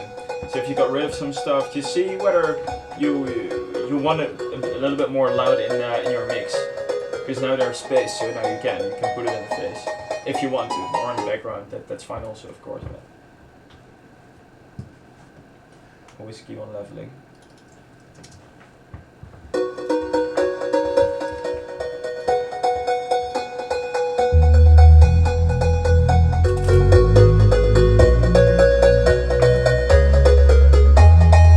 It's a warm breezer, right? It's pretty cool. A lot of character.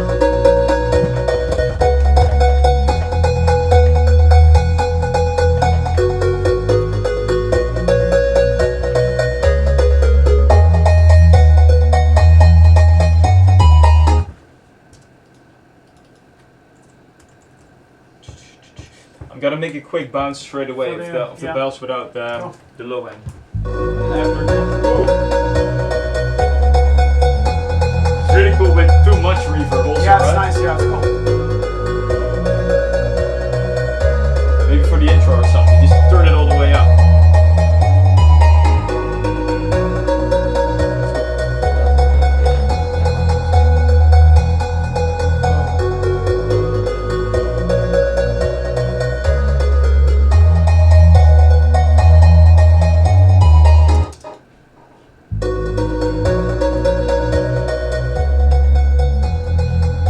Nice. Love this.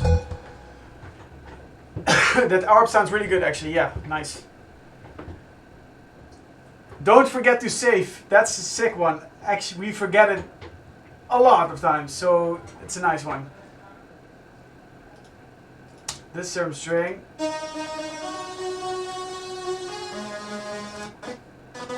Actually, nice. Sounds pretty awesome. Let me check what I can do with this. And let's duplicate that on the ARP.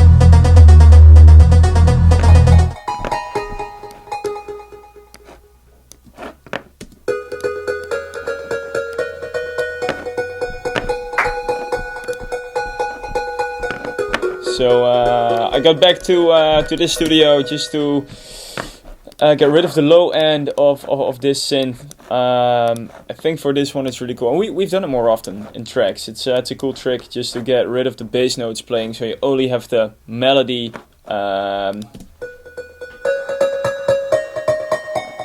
No bass, and with bass it would sound, you know, like this.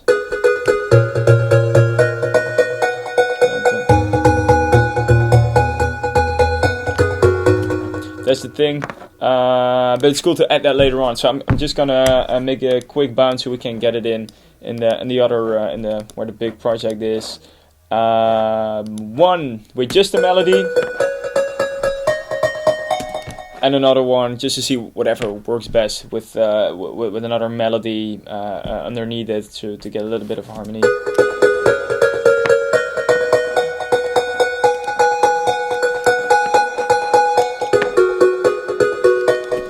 I'm hearing a little mistake in here, so I'm gonna fix that.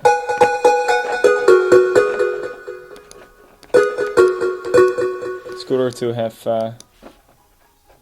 This is like the second melody.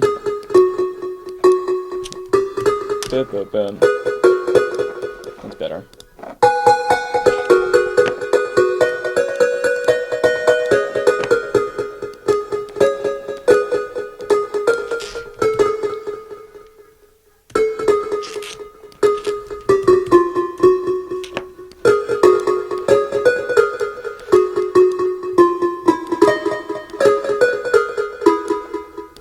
It's also cooler.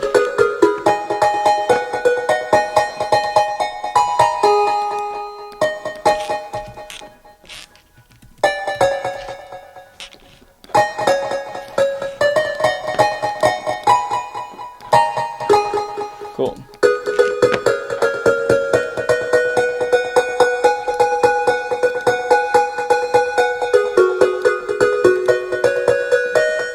Okay. Here we go, bounce it and fire it over. I think we're pretty much on schedule.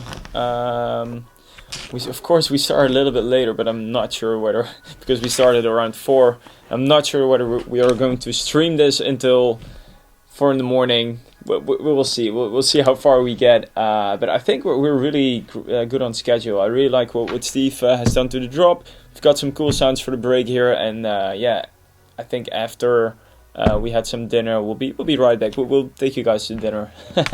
Let's do some. Let's do a little bit romantic, and just get. No, we'll have some dinner, and then we get back, throw everything together, and then start building and start mixing, and it will be a lot of fun. Bouncing only this one for this length, and then we're good to go. Okay, while this one is this one's bouncing, we're going to grab some dinner. Join us, feel free, and we see you in the studio after. Here we go.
Mark.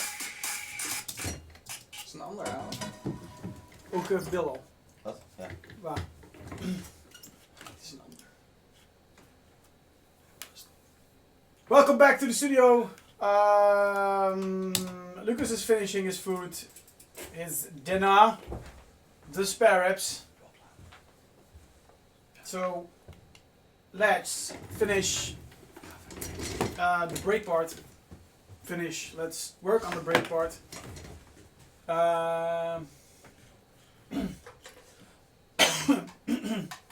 Nice. So we have the parts that Lucas sent over from the Juno are pretty awesome, which creates a very nice, cool atmosphere in the break, especially those bells.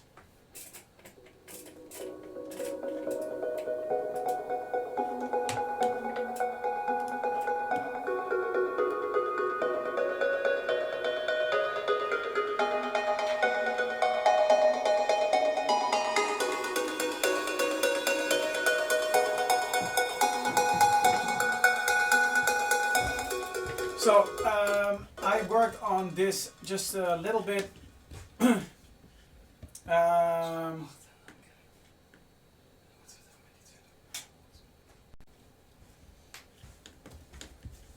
There we go. So I made this out of the mix is obviously not done yet, but let's hear what we did for the first part of the break.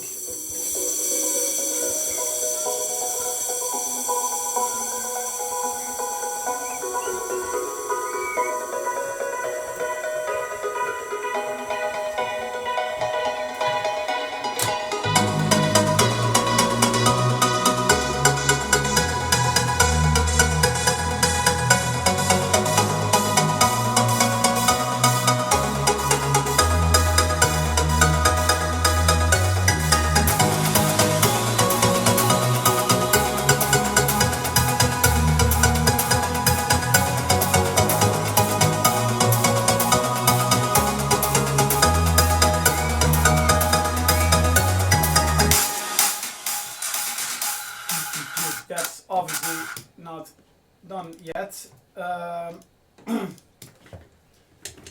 but it sounds pretty fresh to me, especially the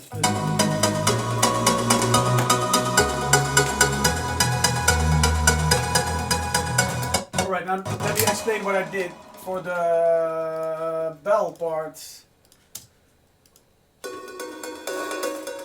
What I said, I just EQ'd the frequencies, which I don't really like. Then some reverb afterwards. It's the reverb, which I told you about earlier.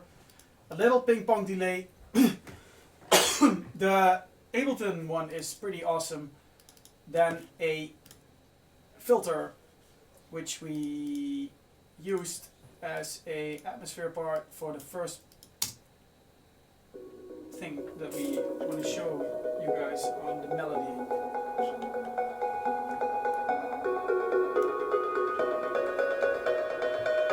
And the ping pong delay gives a good feel of the gives a bit of a rhythmic section. Then the Reezer, which Lucas sent over, I compressed it a lot, but it's not doing really much. That's because we have a low part now, which should work.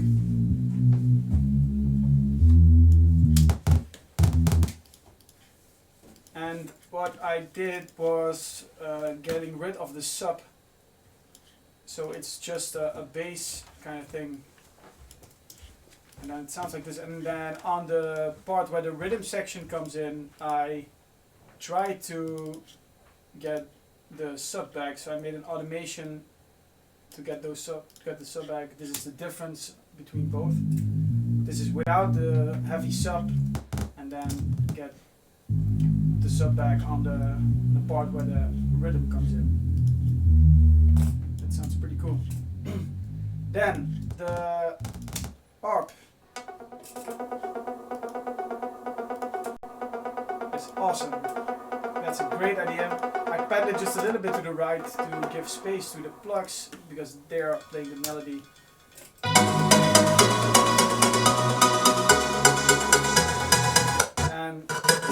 I was with this one is that the mix of the plugs is not done yet. Let's get rid of those because the EQ part of the plugs, they have to blend in nicely with the bells, and then it sounds like.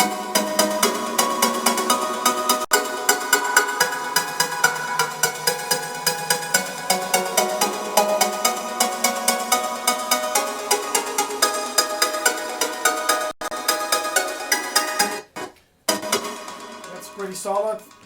They have to. I think it needs a little bit more reverb.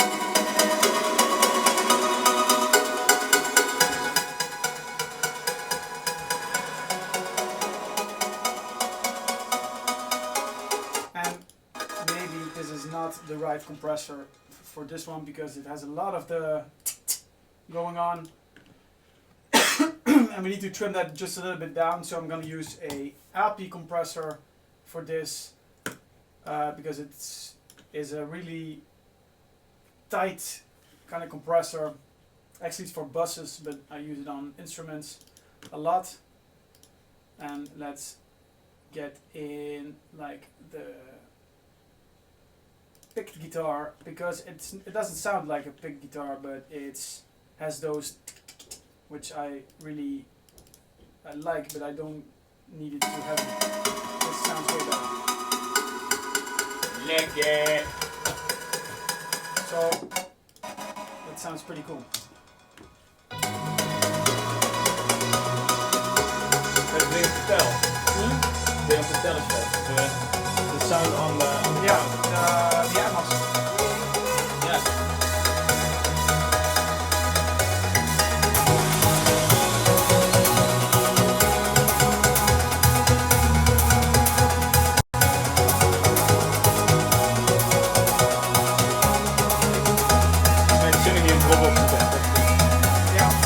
Without bass, right? Yeah, cool.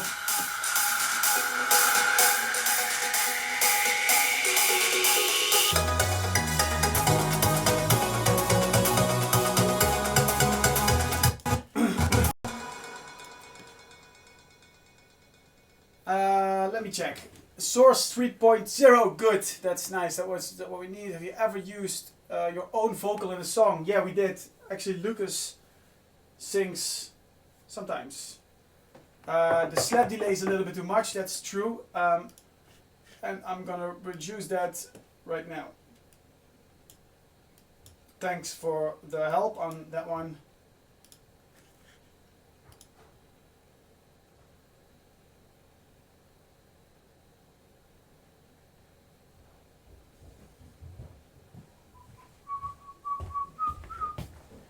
Are you looking at yourself?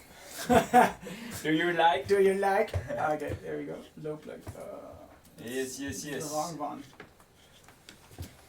Okay. So there you go. Back to this one.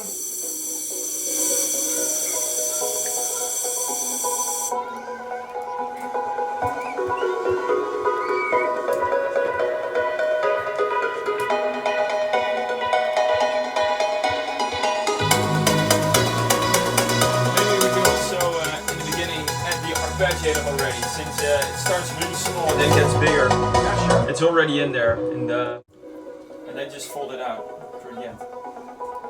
Ah, yeah.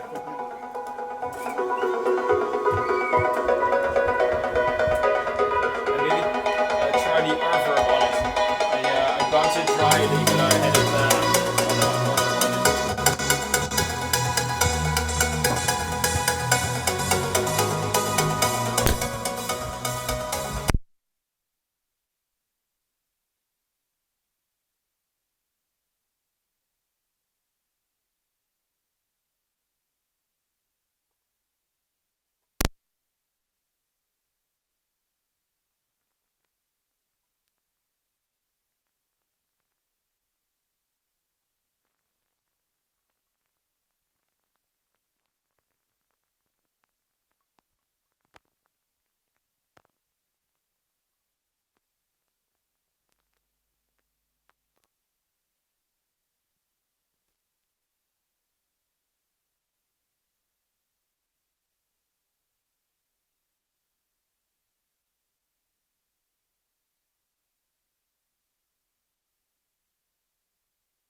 check. Just duplicating one of the layers that we used for the drop.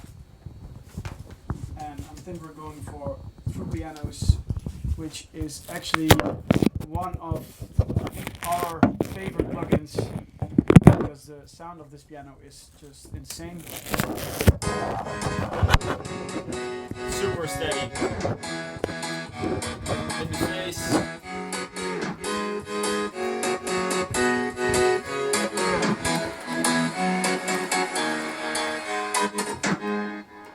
I've got another layer in mind. It's on my laptop. I will get the save it as a preset. Could be cool to build and then let this one come through, like filtering it or something like that.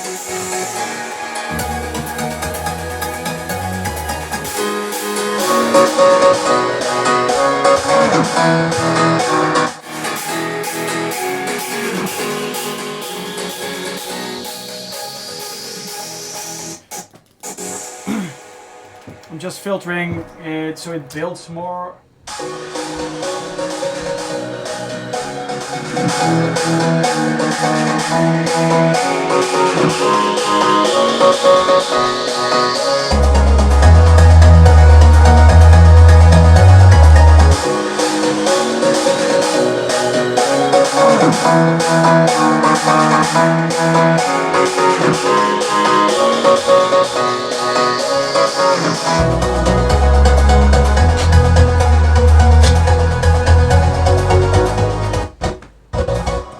Let me save this.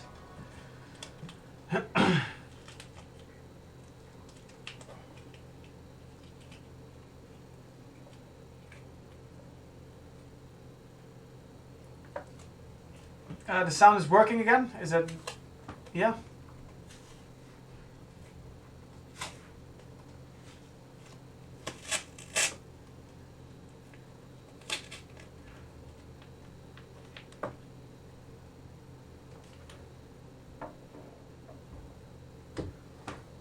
Let me know in the comments if the sound is working again.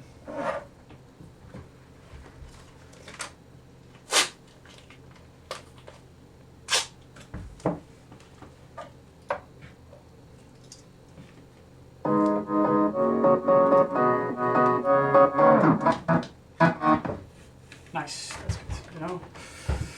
Alright, we don't have a name for the song yet, so if you have something, drop it in the comments, because we have absolutely no idea, and we're really bad in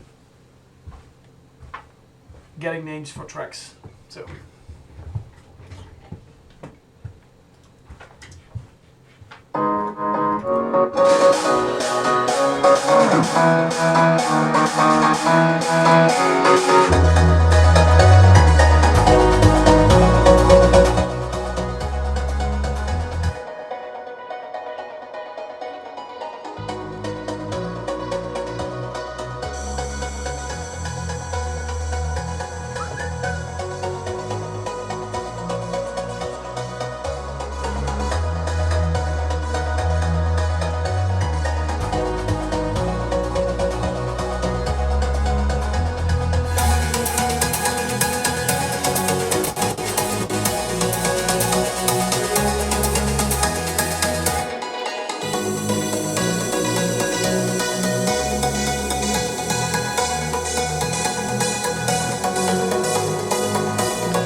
which is really the really important part of mixing those breaks with your build up and then drop is the use of FX. So I need an impact which sounds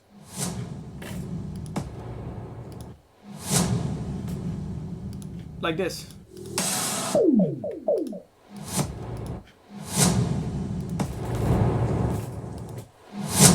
That's crazy. So, bang it in. Let's try to, that's probably really loud. Let's find those transients of the kick, which is probably around there. Then volume wise down.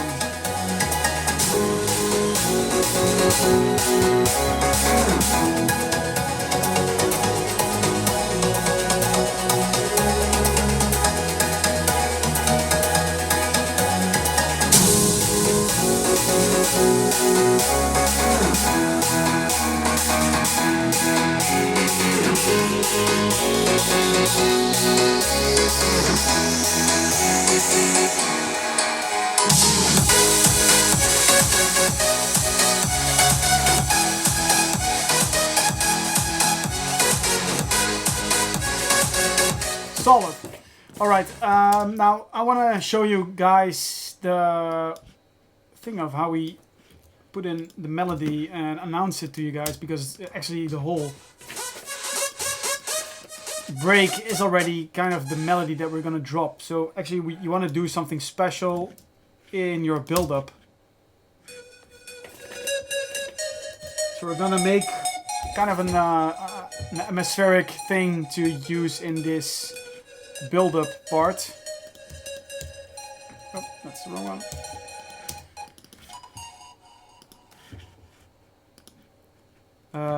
Let me check what we're gonna use. Probably a nice plug from Nexus.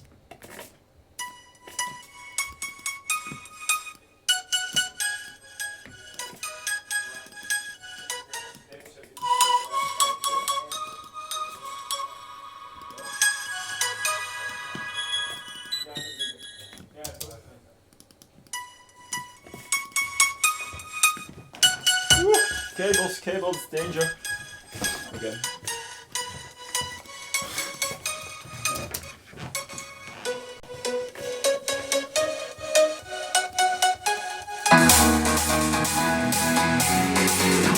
I added a Spire synth in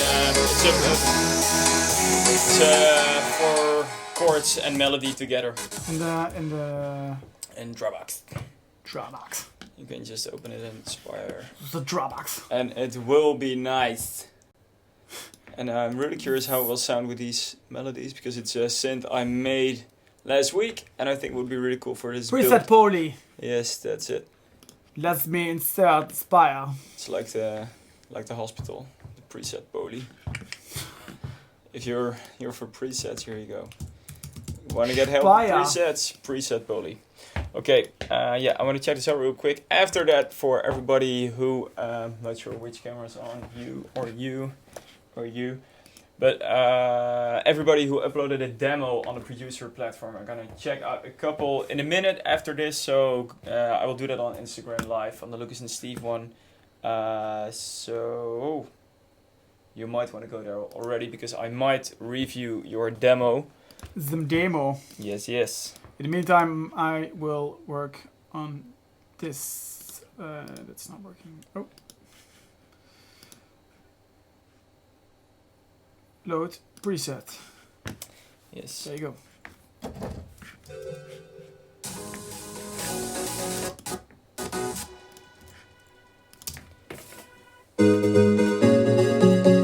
That's it. Cool. I think it's really cool to...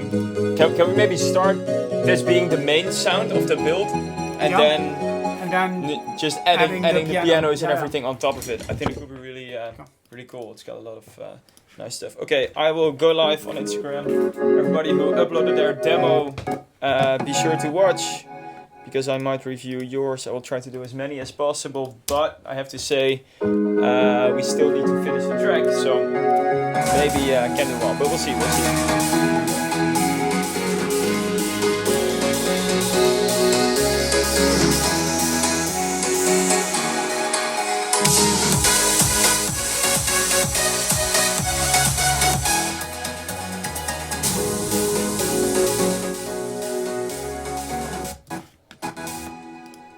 So,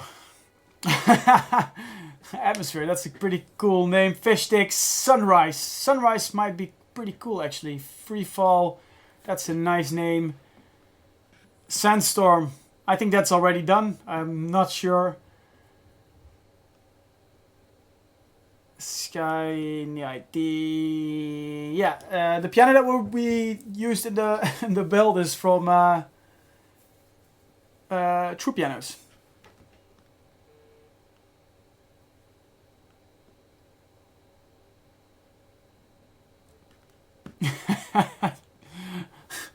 But that's a good one, Josh. Name it 4 months, no gigs. That's solid. Good. I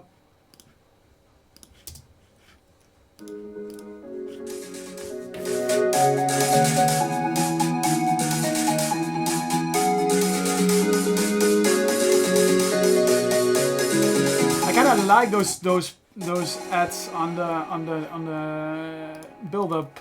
I like the sound. It's cool.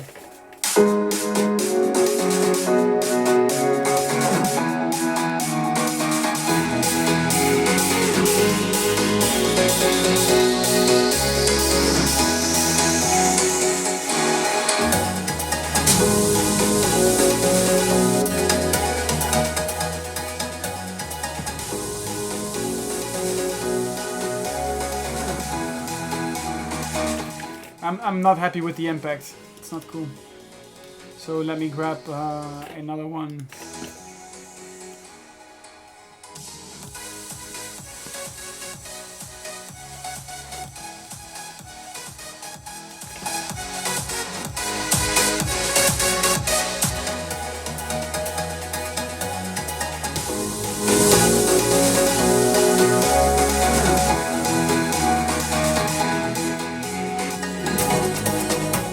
Alright, let's listen to this whole package together. It's obviously not done and it's okay-ish, but there is a lot of improvement to make. So let me know what you think of the track and what can be better. I'm gonna play it from the start.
Okay, now let me know when I get back. I will work on this.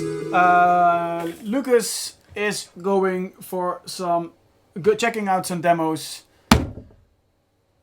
Send the demos on Instagram and he will check it out. See you in a bit.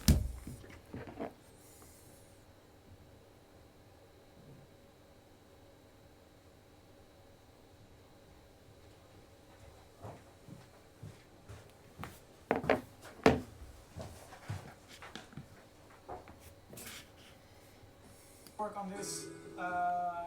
Lucas is going for some checking out some demos. Send the demos.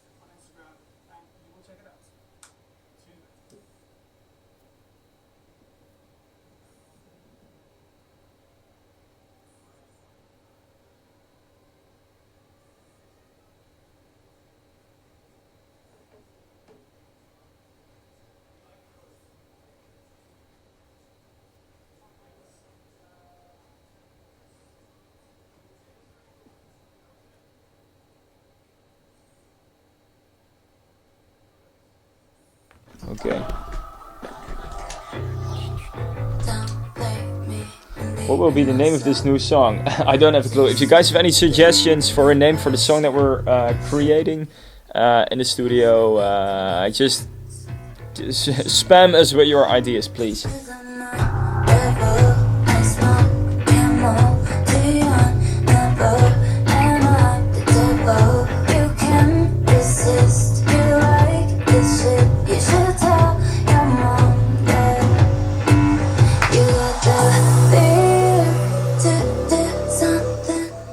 Alright guys, we are switching to our YouTube stream. Look for it on YouTube. I think I can even send it to you guys right now. Check it out on YouTube. I'm unable to send it unfortunately, but look on YouTube. We're live on YouTube right now with our studio stream, and we will continue rating the demos real quick, and after that we will get back to making music ourselves. So see you on YouTube. We're on there right now.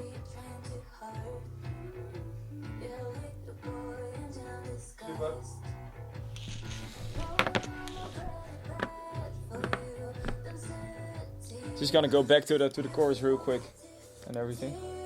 Okay. A lot of cool stuff going on.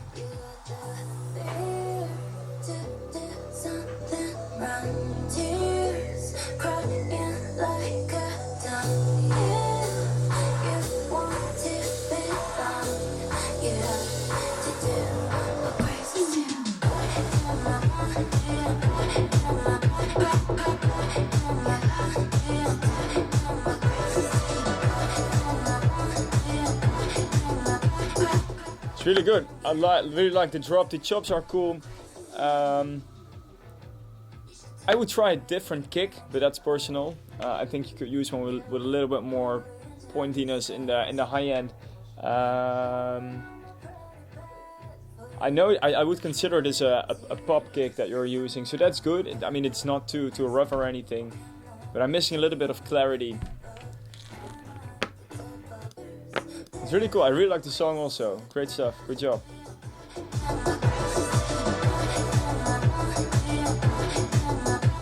Also try to separate your bass from everything below that, your sub probably. Try to separate it a bit, because the triplet bass is really cool. But I think you can make it punch, make it slam a little bit more.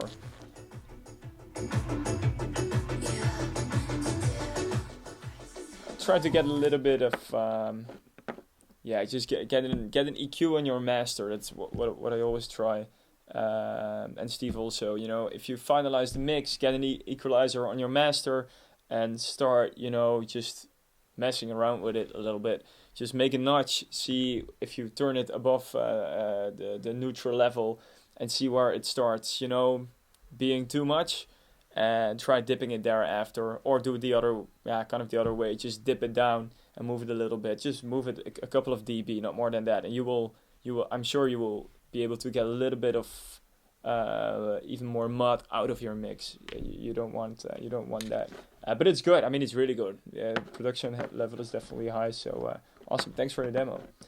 Now here we have Erwan Loisson. Dilexo track called Forward. He's from France. I think there's quite a lot of people from France watching. So merci bien for your demos. That's all I can say. Here we go.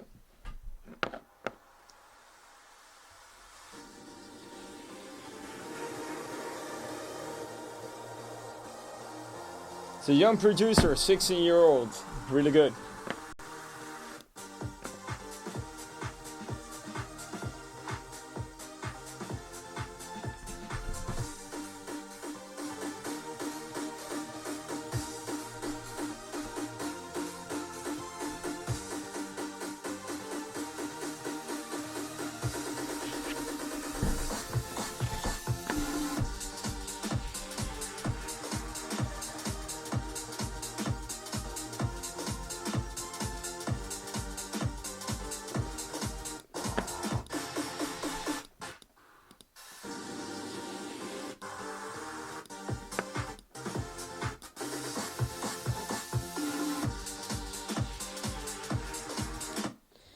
I really, it's cool to hear it.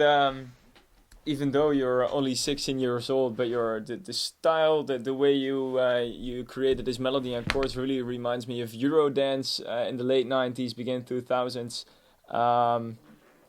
And that's really cool. It's funny because I'm not sure whether you were even born yet, but it sounds definitely familiar.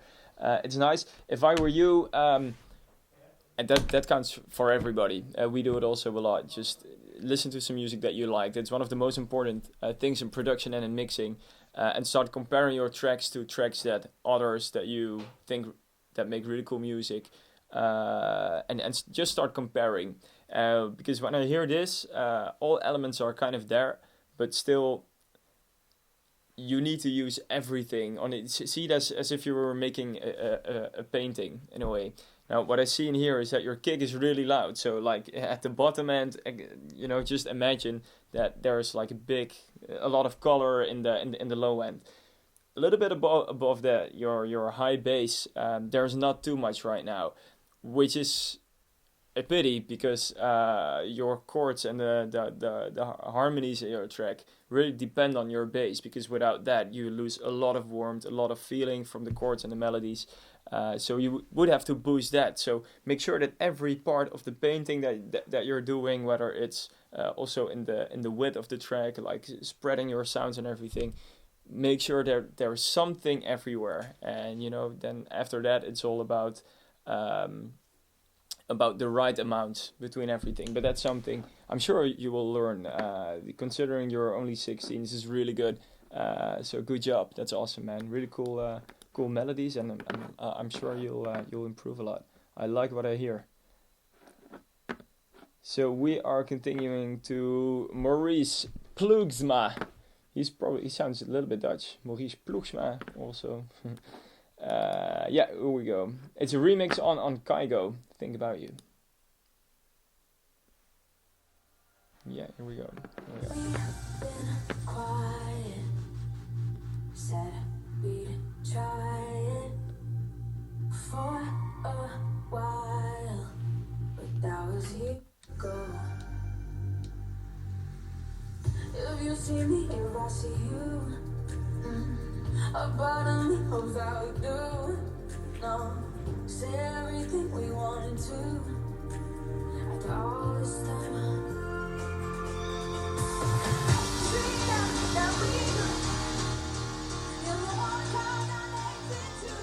Loving those keys. Try to make them a little bit less harsh in your mix by EQing a little bit around 2K, 3.5K, maybe 5. They're really heavy on the high end overall, so it's difficult to hear. But try search for it in that direction. Vocal, turn it up. Really, can be way louder. Cool, man.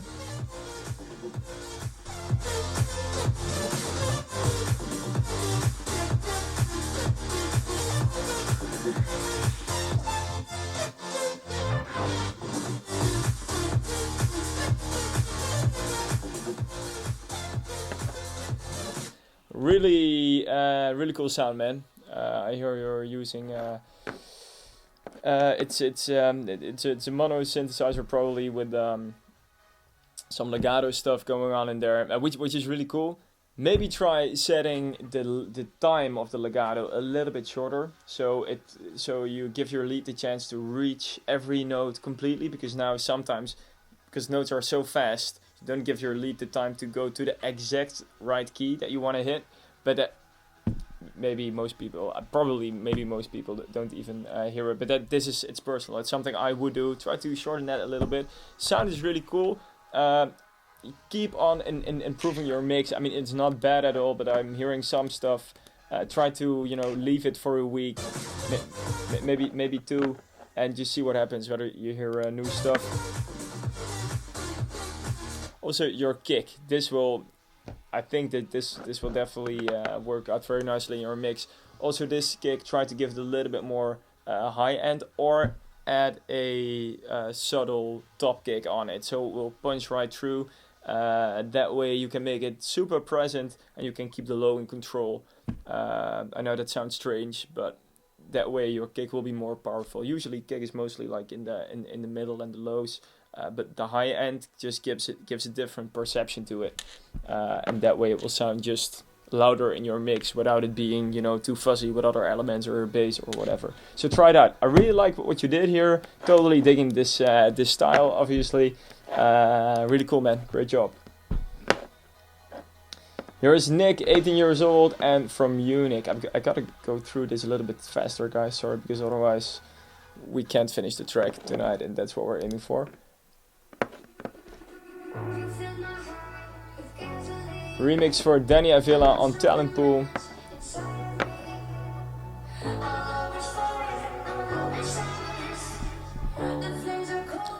Harmonies could be of the vocal could be a little bit lower in volume.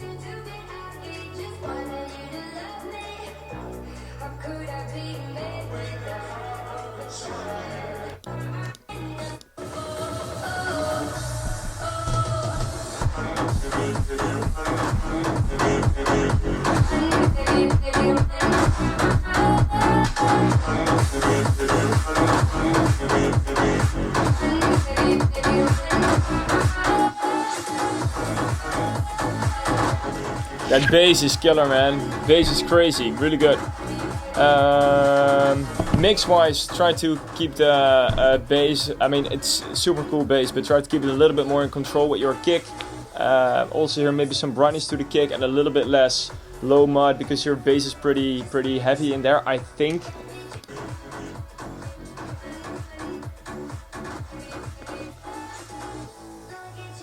That will add a lot of clarity to your mix and just being able to separate through all the parts. I really like what you did to the track. The original was cool, really cool vocal. But this is something different. It's cool. I really like it. Here is the Reindeers. These guys are uploading a lot of stuff to our producer platform. I recognize them, and they always have some pretty cool tracks. So I'm really curious what they have in mind for us this time. And you don't know how to make it better now. You trip and fall, you feel the doubt, you wanna shout. Just keep on moving even if you're crawling. So you'll be running till you hear it calling. 'Cause if you won't, come crashing down, come crashing down. I'll be right by your side, even if the skies are dark. I won't leave you behind. Let me lift your head apart. I'll shake the bottom, I'll shake the bottom, go through it all. Oh, we ain't gonna sleep till we're done.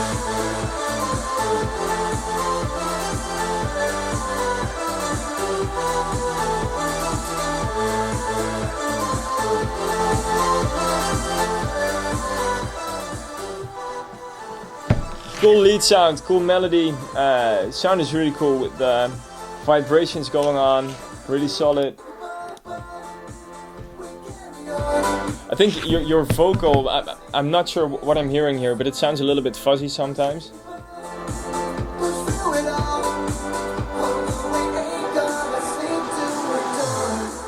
Or maybe it's everything around it. I hear that you have spread a lot of instruments pretty widely, which is good, but maybe try just to see whether it works or it doesn't. Try getting your vocal a little bit wider and the rest of the sounds a little bit more to the center. That way your vocal will stand out a little bit more. Just try different things. Try some other compressors to make it sound a little bit more solid. And for the rest, I mean, you guys are definitely experienced producers. I know that, and I can hear that. But since you're experienced anyway, try to bounce some stems of your mix and maybe group them and add them in your DAW again, whether it's Ableton or Logic, Fruity Loops, doesn't matter. And start mixing again, and really make sure that you're separating bass from keys, from melody. Because you guys are putting a lot of stuff in there, which is cool, and it sounds, the sound is great. But that way you will give all instruments a little bit more space. Yeah, that's pretty much it. It's a cool track. Here we go, remix by Soben and Nate Soon.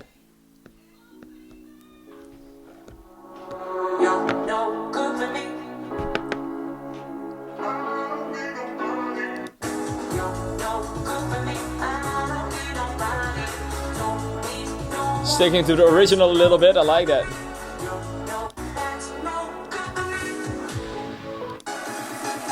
Ooh. Melodic stuff happening, that's cool.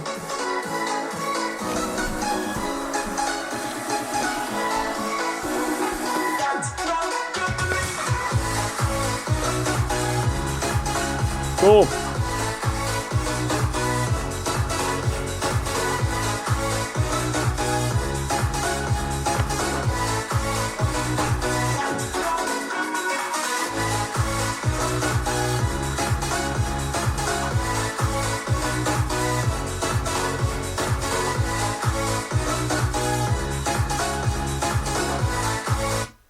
Really cool, loving the melody, that's cool, it's something refreshing. Your lead sounds a little bit harsh.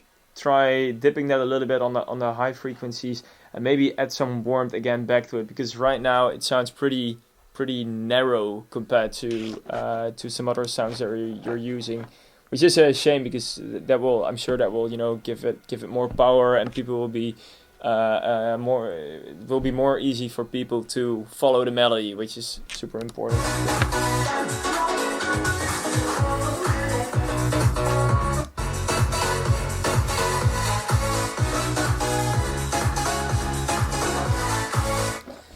Also try putting all your synths for your melody a little bit louder, a little bit higher end volume. I'm sure that will work pretty well, and yeah, it's just something you might want to try. It's definitely not necessary, but if I would have the project in front of me, I would just try it out. Who knows? Will never hurt. Between the chords, try to. Now, I mean, they're not super wet, but what you can try is just, hard cutting them by, as soon as the chord in the drop, I can show you a little bit.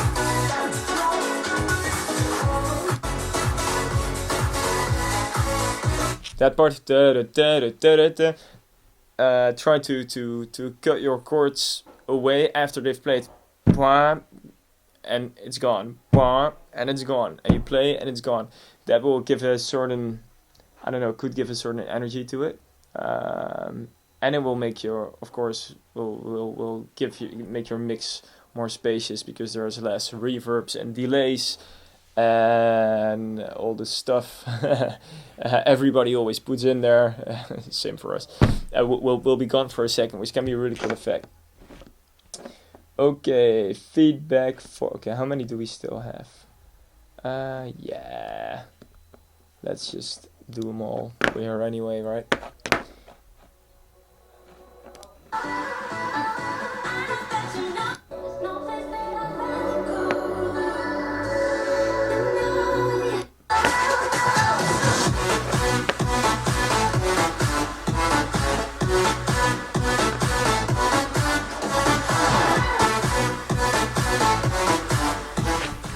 Now this lead is in the face, it's got a little bit more warmth, that's really cool.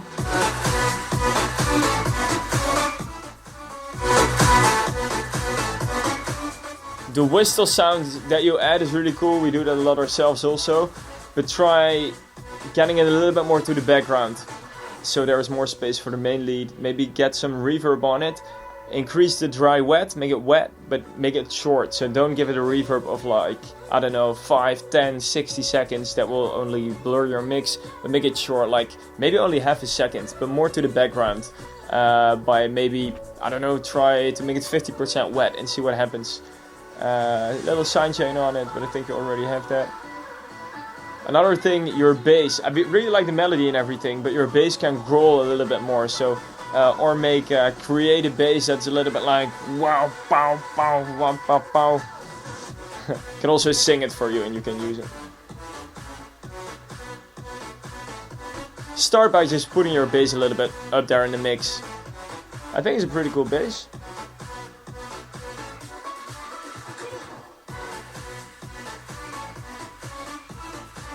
yeah, there can be a little bit more of that. Just play around with that, and then after that, of course, get your levels right between your bass, your sub, and your kick. But I'm talking about the bass that, you know, gives it the energy. I don't know, a little bit, maybe a little bit wobbly, or whatever. Use a sample. Just get a little bit of dirt in there. Maybe a bass with a little bit of high end in it that will, you know, dirty things up. Here goes T-Bot Dode Immersion.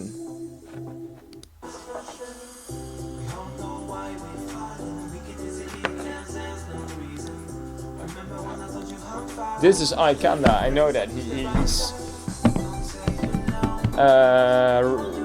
posted more stuff on our production platform. Also, for everybody who's not on the platform yet, if you're a producer or you're just interested in it, create an account. It's all free on lucasandsteve.com. Go to production platform, and we check out this stuff regularly.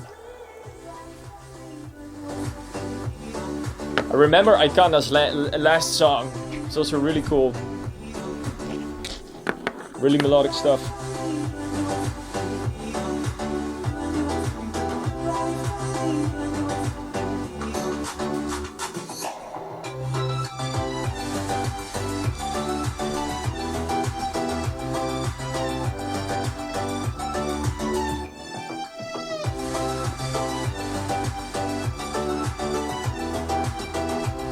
The lead sound that you're hearing right now, like all sounds are really cool and organic. But this is like a digital string or something. It's definitely an option.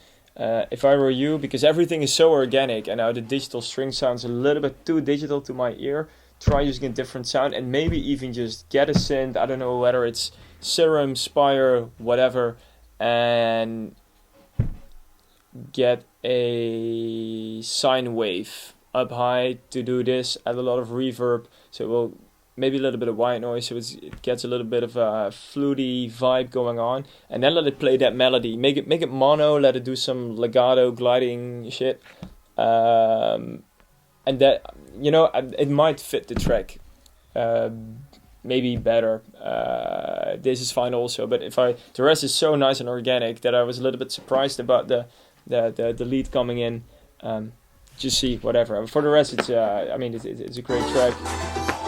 I really like what you always do with vocals. The last upload was super cool. Also, a lot of cool vocal stuff that I did not expect.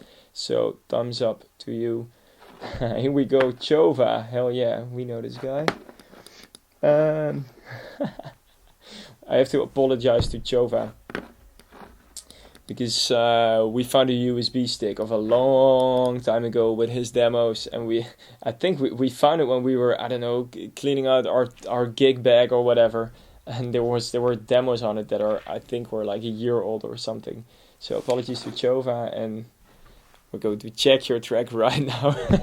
Not waiting a year.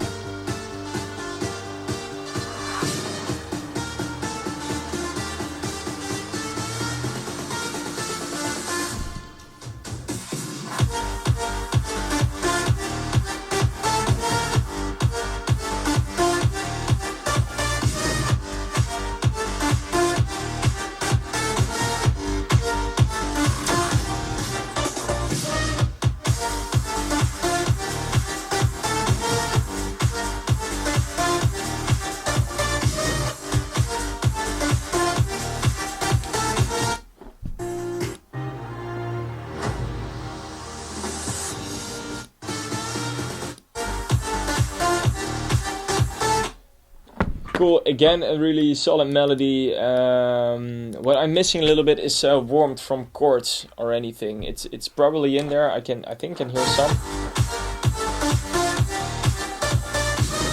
Yeah, there's definitely some in there, but try to turn them up. Try to get some warmth out of it, because now your kick is pretty loud. Try turning that one down. Try to EQ it a little bit to make it a little bit more sharp and get the it just can be a little bit it can be a more compact kick. I think right now, if you play your kick and you look at your EQ, it's kind of everywhere, pretty high. Try to start dipping some stuff to make some space, and that way your kick will get more definition. And then after that, start leveling it. Maybe it needs to be a little bit louder than, maybe still a little bit less loud, which I would recommend when I listen to it now. Leads can be, it depends what you end up doing with your kick, but right now, with respect to your kick, I would also get your leads up a little bit more. And the chord warmed. I think if you do that, you're good, man. It's a cool track. I hope it helps. Good job. Here we are with Sebastian Flayton, aka Aiton. Clown around. That sounds awesome. Clown around and I shut it down. Clown around and I shut it down. Clown around and I shut it down. Clown around and I shut it down. Clown around and I shut it down. Clown around and I shut it down.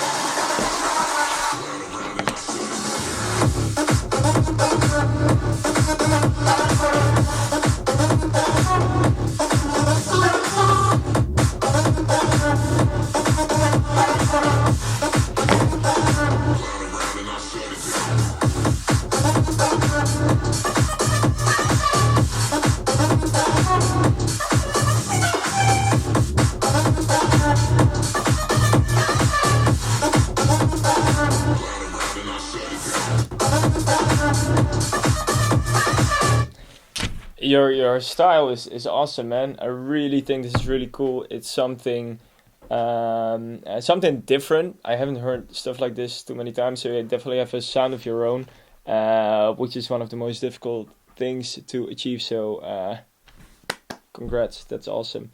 A couple of things about the mix. There's something about the sounds that could just fatten them a little bit more.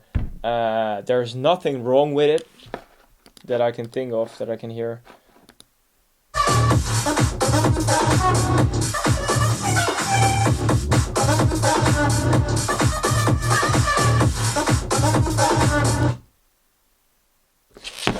Maybe it's it could help to add some a little bit more low end to the synths. That's a really cool sound, but it's not super clean in the mix, so that's why I'm saying it's definitely not wrong, but I think it could be even better if you add a little bit of balls to the sound in the low end. A way to do that could be using Max Bass by Waves. It kind of does the same thing as an EQ, but it has a compressor built in.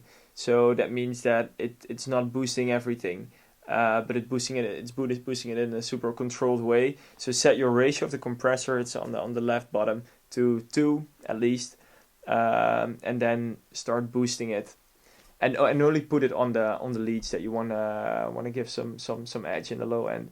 Another option could be to add another layer of another sound. That could be cool, maybe just an octave down. Don't skip all the high end. Also keep it in there to let it rip a little bit. But of course, this will take some mixing because your track's already mixed and you need to mix it again.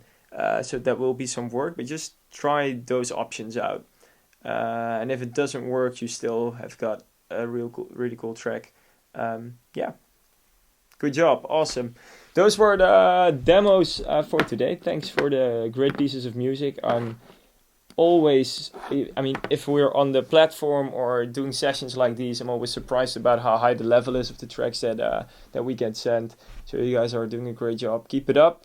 If you have questions, ask questions on the producer platform, because we will respond. Sometimes we're a little bit busy and it takes some time, but we actually read everything.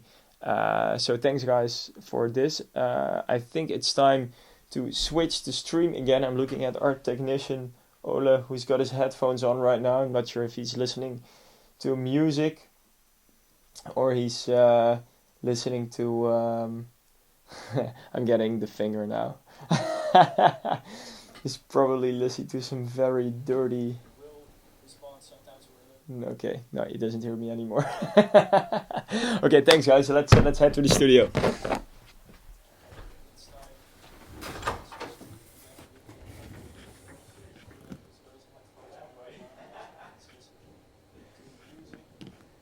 Ja, de dikke demo's tussen. Ja, ik hoor het, ja. Ja, er is wel niks mis mee. Cool. Always cool to look back at the stream. Yeah, always cool to look back at your own bullshit. Yeah. So, we're back in the studio. There are still people watching. That's Still incredible. people watching, which That is incredible. that's insane. I worked on the track. Let me get this straight. There you go. Oh.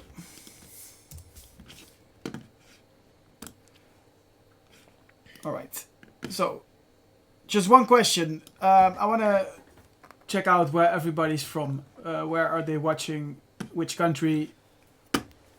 Let me know in the comments on Yes. YouTube. Always nice to know where people are from.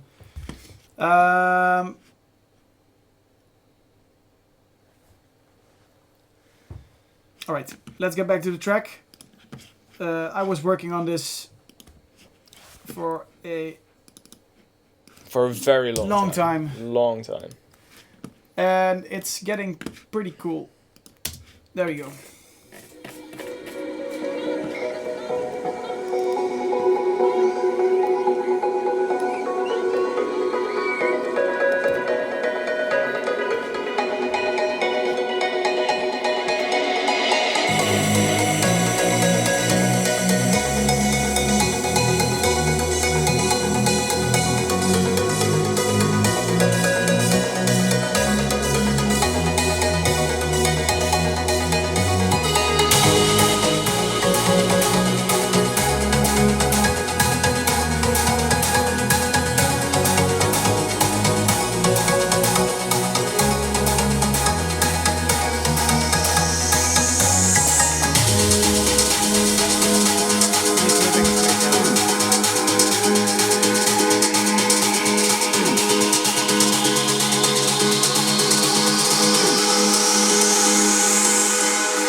Ja, dat is fijn.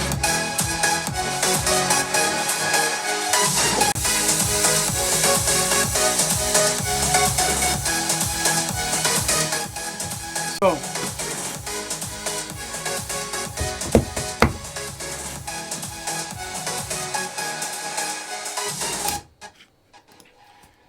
That's what we have right now. Awesome.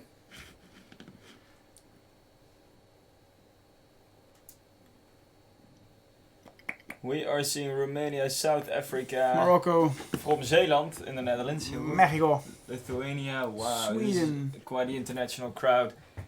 Mexico, awesome. Kenya. Represent. Kenya, that's crazy. sick. Yeah. England, UK, Indonesia, Czech Republic, Cool. Egypt. Holy crap, that's a lot. That's nice. Different nations. So, regarding to the track, we did some of the breakdown. The instruments that Lucas made on his Juno are, and they're not mixed really good, but it's good enough to work with.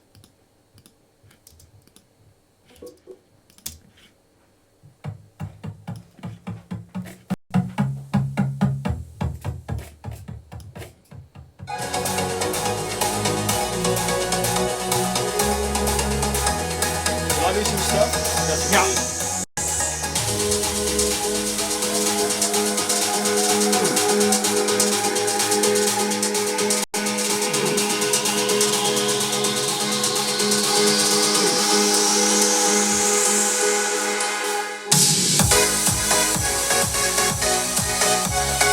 Go, your gang.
Alright. So we have got, I'm not sure whether it's exactly the same sound, but we bounced some tracks without the low end. Just getting back to that a little bit because I still think that idea is really, really great. Here we go.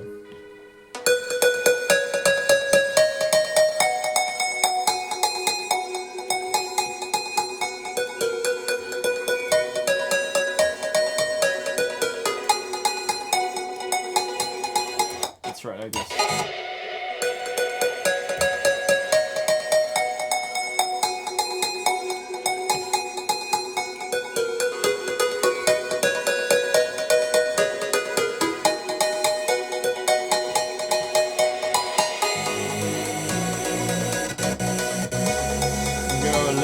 Stuff a little bit, or it will be way too loud in the mix.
Let's try to time this a little bit differently. Here we go.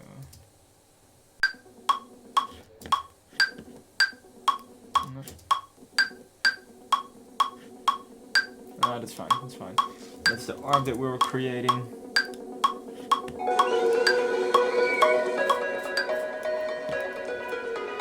Okay, solid.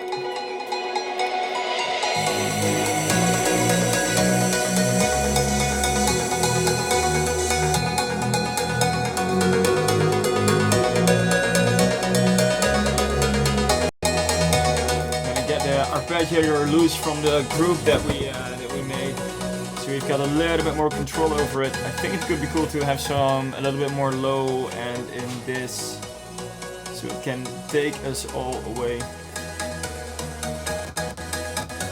There's a little bit of automation on the decay of this sound. Longer decay, short decay, and the filter, but.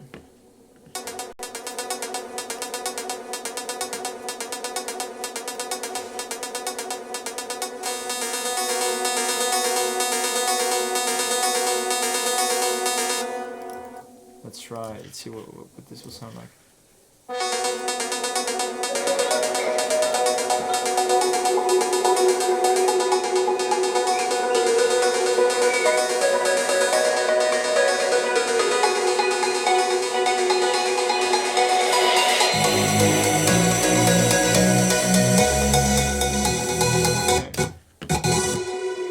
Okay.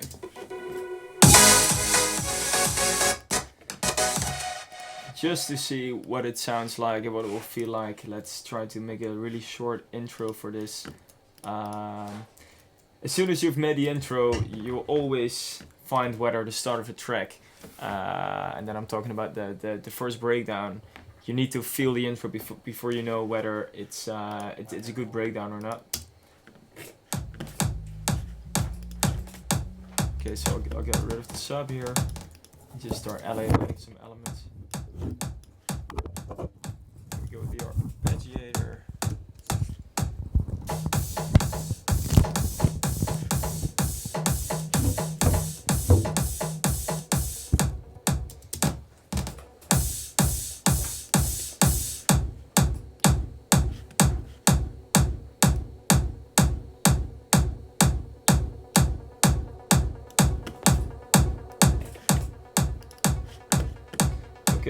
low end. That's what we were talking about.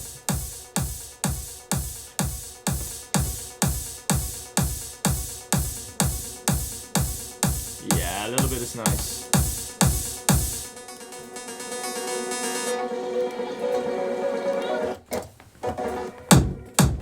Hello, that's a little bit loud. Sorry for that.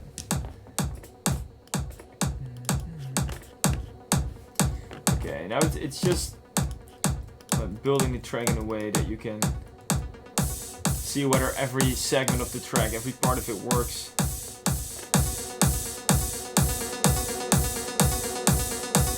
Okay, let's get a sidechain on that arpeggiator because there's quite a lot of reverb on it, and it's always cool. We use Kickstart a lot. By Nicky Romero. A little bit.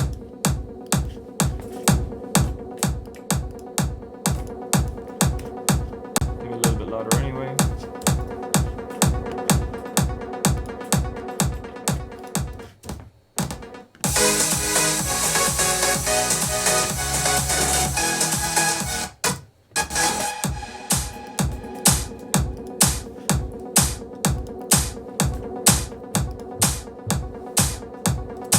Okay, let's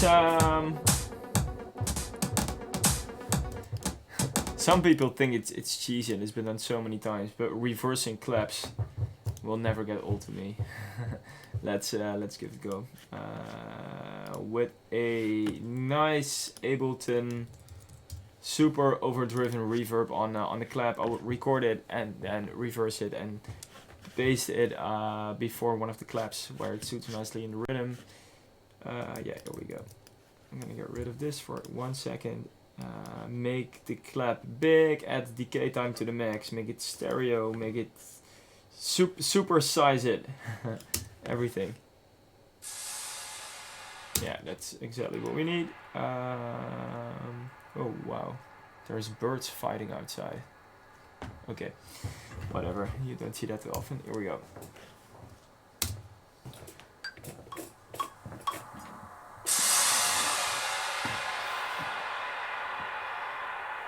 Okay, we don't need it that long. We're just gonna reverse that stuff.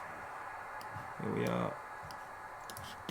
Then I'm sure your DAW has this also, but since you only need a short piece, I will show you why.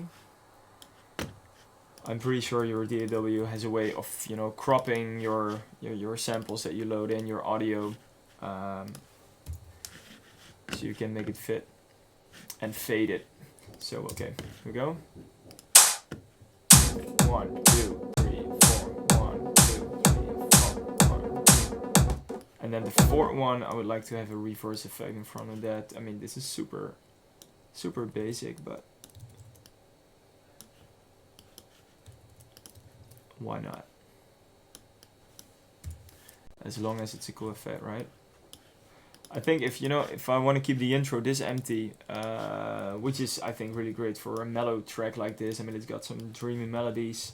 Let's do some crazy stuff with that after, make it a little bit organic.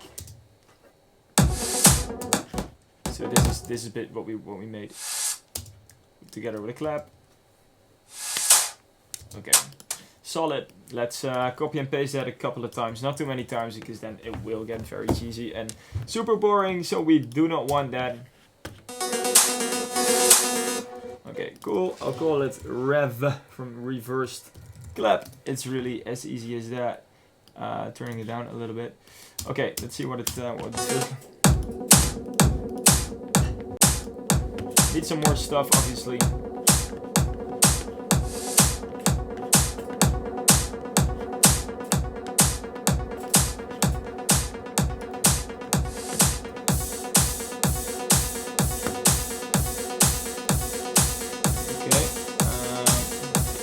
Open this one.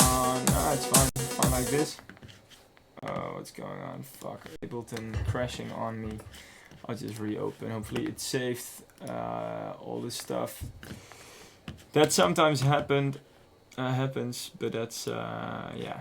it's something you will get used to. It doesn't matter, I think, which DAW you use. I know people who have Logic failing on them, FL, and Ableton sometimes does the same thing. But yeah, well, that's what we'll have to do with it. It will restart. And meanwhile, it's a great chance to see what you guys have said to us. Meanwhile, whether we can do a little feedback on some songs later. Yeah, we might, but no, we have saved it, Radu. No worries, we've saved some stuff, I'm sure.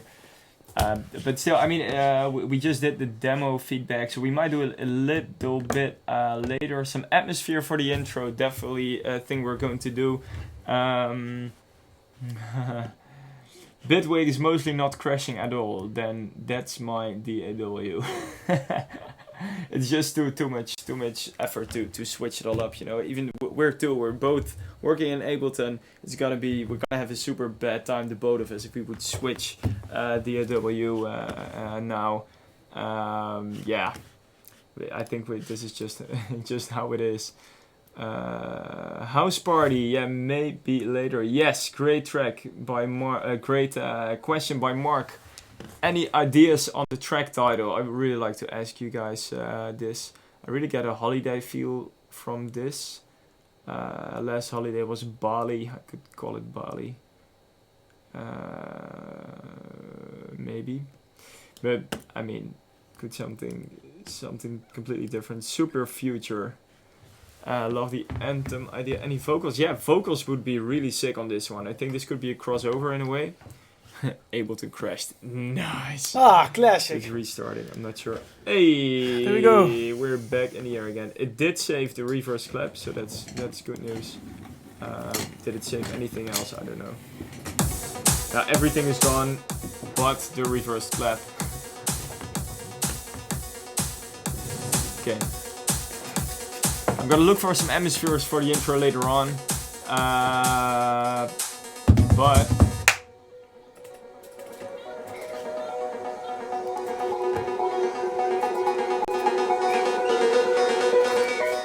But I don't want to spend too much time on the intro. The intro it's always cool, but we've got some more stuff to do. So let's just see.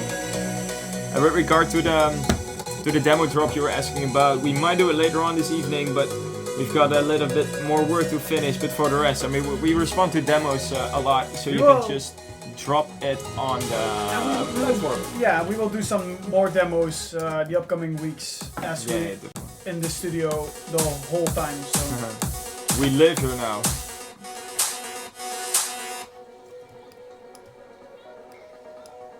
Ooh, I've got to maybe put a delay after this effect, after it cuts down. It could be nice to sweep in the to sweep it up. Yes, to sweep in the break. Here we go. Sync that shit to 1.8 dotted maybe.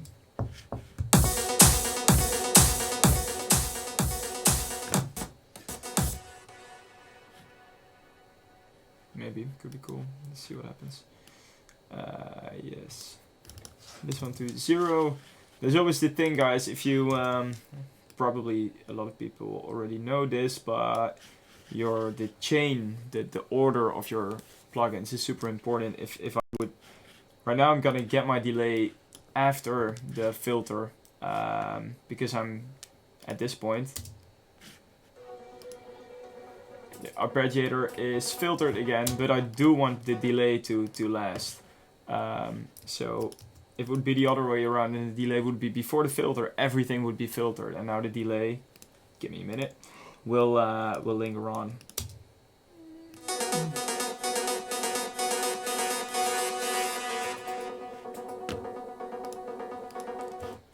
That's it. It's only on 2 seconds now, so that's why it's only that short. I'll put it to 10.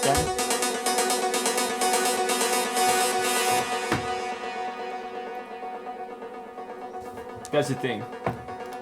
You wouldn't hear that if you had the filter after that, so keep that in mind.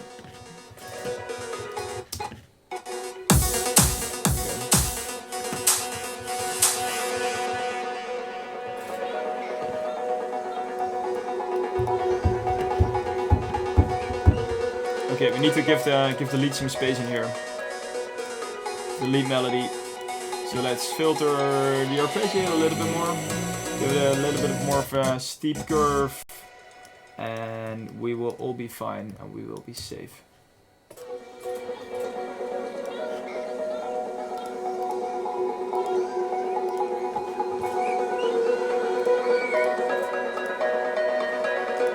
Okay, that's cool.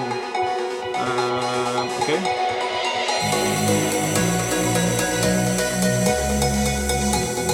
I'm missing some atmospheres in the break, so let's look for that. And I think a cool synth for this would be Omnisphere. Omnisphere. There's always cool stuff on Omnisphere.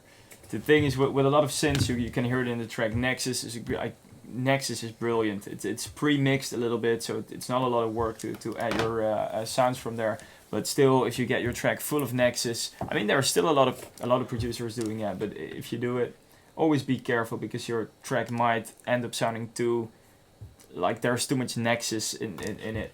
Too much plastic. Yes, and A&Rs of labels, they probably sometimes never heard of Nexus, but they do know what it sounds like a little bit, and they'll be like, I'm not sure, it sounds could be a little bit more organic. That's a typical A&R word. Organic? Organic is their favorite word. Okay, this is not my favorite sound, I'm sure, because it's hurting my eardrums. Let's see, I'm looking for some kind of a horny kind of sound. That sounds strange. Return to the Middle Ages, what's popping? Okay, well that's a horn, but I'm not sure whether it's suitable for this, we'll just see.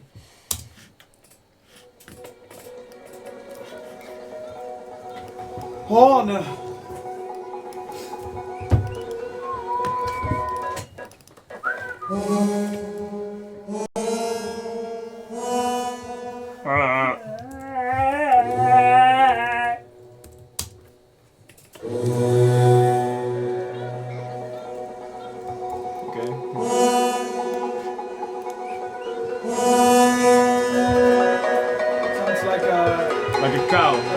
Like a sick cow. Cow with diarrhea. I'm not sure. It's a really cool sound. I'm not sure whether this is what we're looking for. Alright.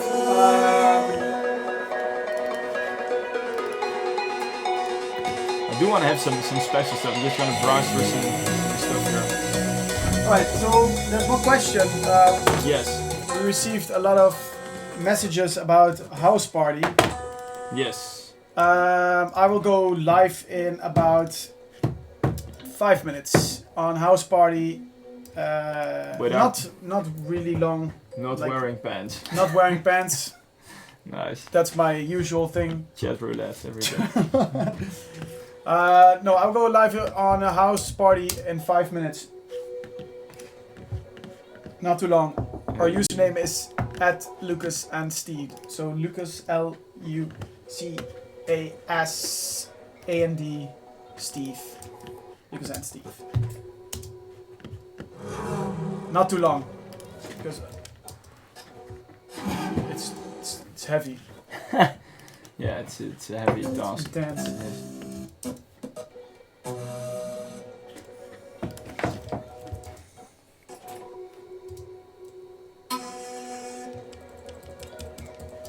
Okay, this is cool, but I'm missing some techie stuff.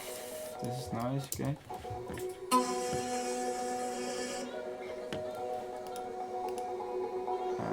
Synth, that's another layer that we need. Yes, thank you. That's pure censorship. Don't swear.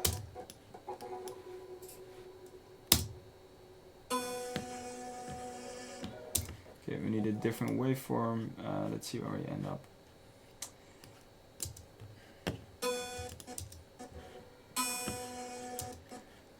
That's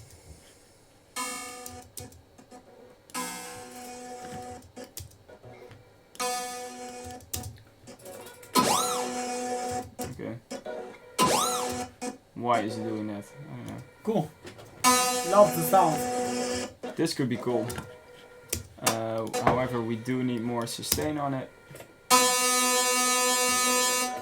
And now we need to mix it, blend it together.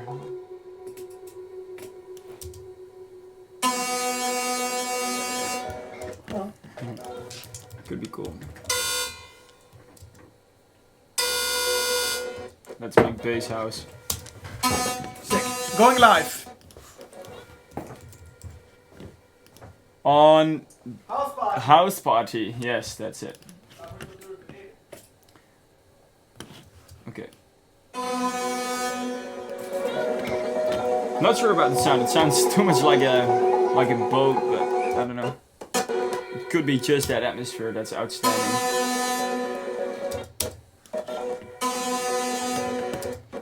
Okay, we are going to try to bend it a little bit. That's usually when the sound is not like cool enough or anything. Just try pitch bending it. You can do it in Ableton very easily in the section where you add, where you edit your MIDI.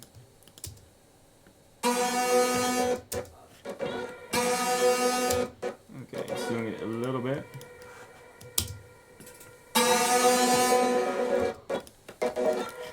Okay, let's go. Let's increase the decay time to make it huge.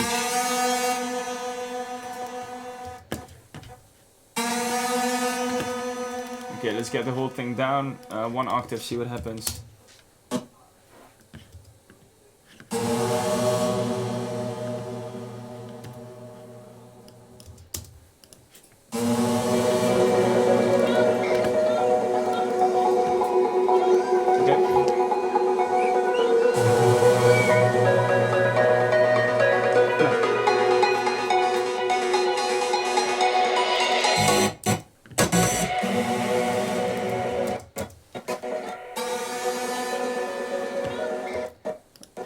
A little bit more bending on the end, just try to see what happens when we try to pitch it up also on the end.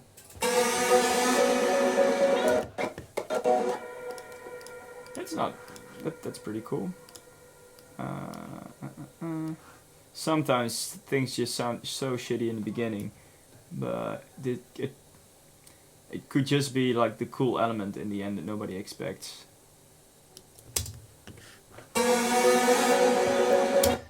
That makes a big difference to me.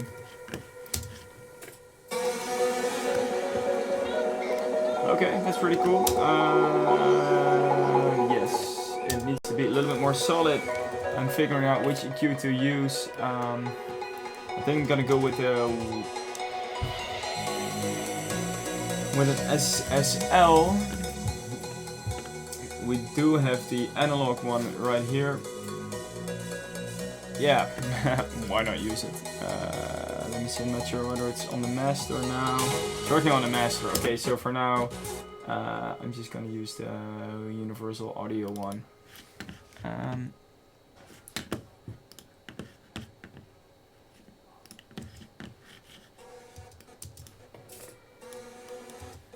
trying to give it a little bit more attack.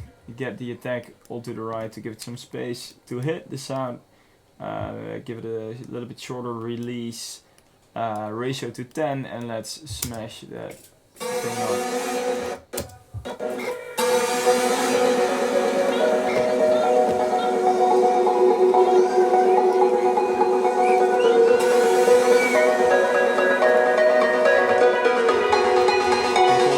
Omni horn. Okay, cool. Now some EQing needs to be done. I am going to get a reverb after the SSLG bus to make it hit harder and give it more air without being smashed by a compressor again. After that, all about the order of the chain again. REQ6, one of my favorites. You might have noticed that already. Gonna get it on there. Okay, there's some zooming sound in the middle.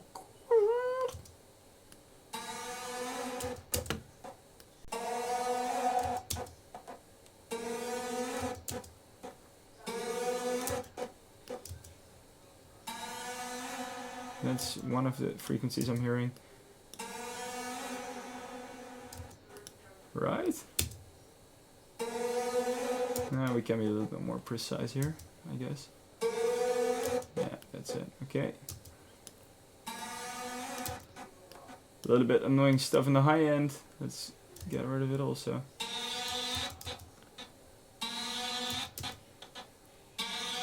A little bit to the right, 3.7 maybe. Yeah, here we go. Bye bye. Okay, and then add some brightness with the 6th button, the red one. That's too much. Okay, that sounds pretty cool.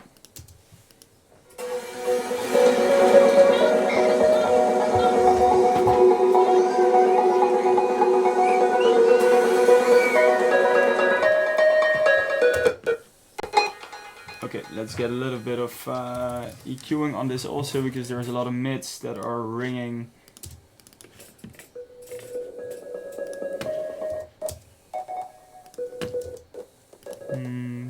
Okay. Let's see. I'm not sure whether this is the right EQing that's on there.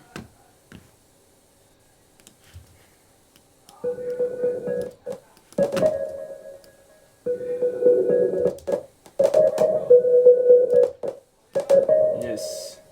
It's a lot of low end.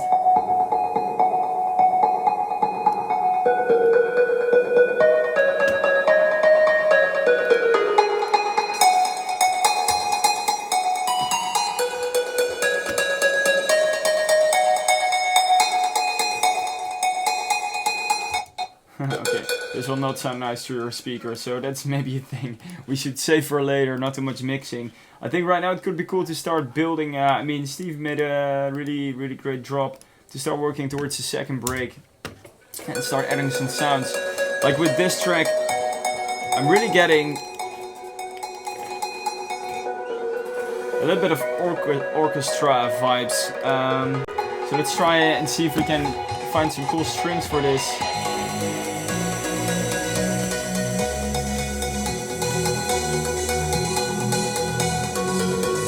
I love getting those out of contact.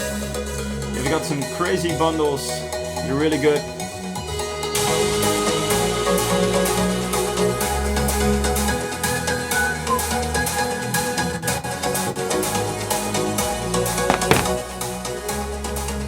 Okay, let's start with strings and see what's nice. String ensemble, super great. String ensemble essential. I'm pretty sure that if we add the chords for the second break, there's children talking. I'm sure Steve talked to you something about that. Does he like to do that?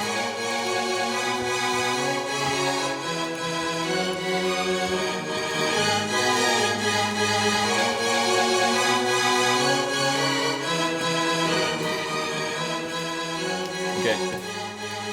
We've got one crazy button in the middle. That's already to the right.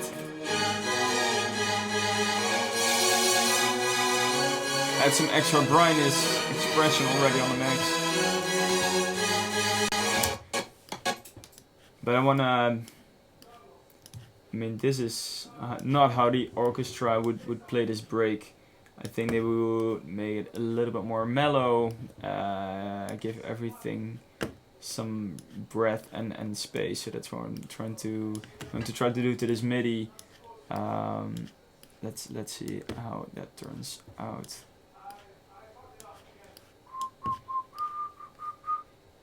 This one's sticking in my head. This melody. That's a good thing. Do you guys still like it? There must be some people watching this stream for 5 hours already. So maybe you're fed up with it already. Beautiful electronic music. Thank you. What else do we have? What does plugin do?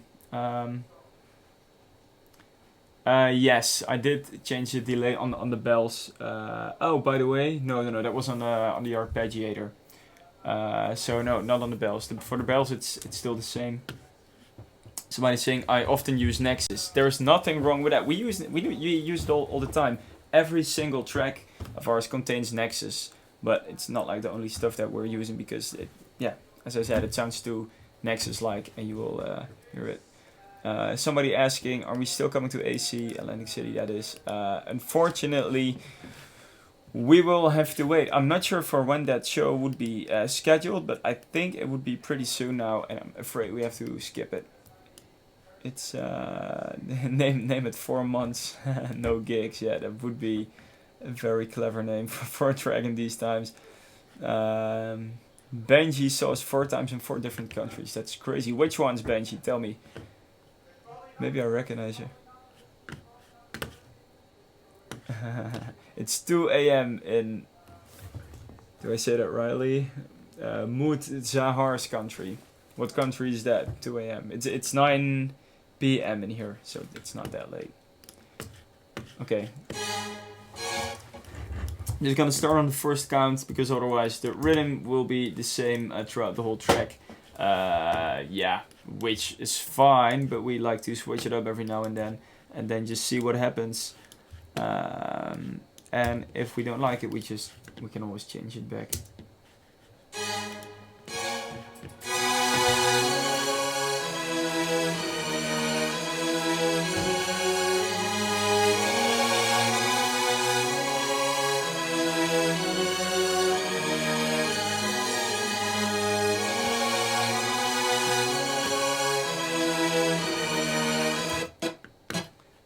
Okay, it's cool. I really like it, but let's see. We can make it more orchestral.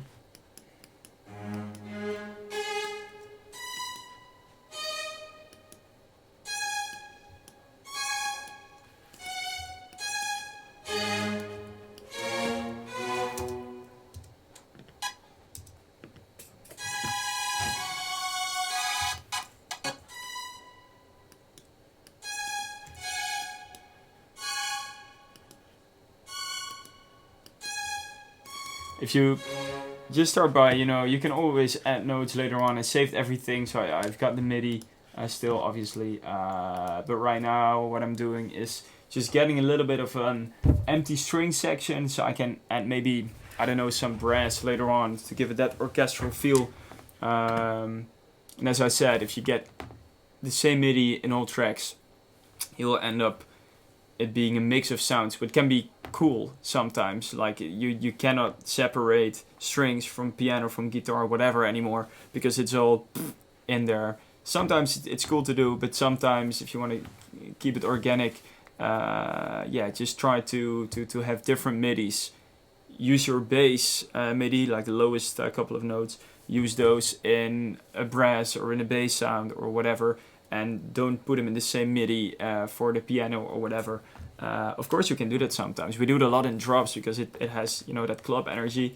But for an organic break, just try and see what works best.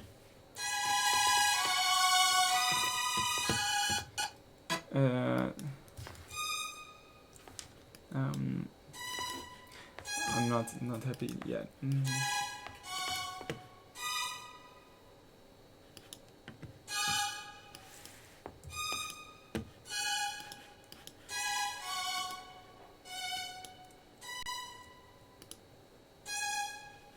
Okay, that's okay.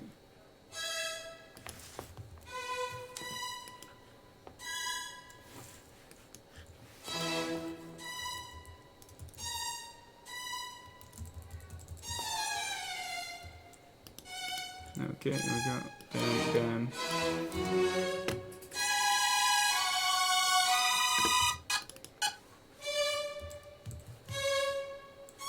Okay, that's the one we need.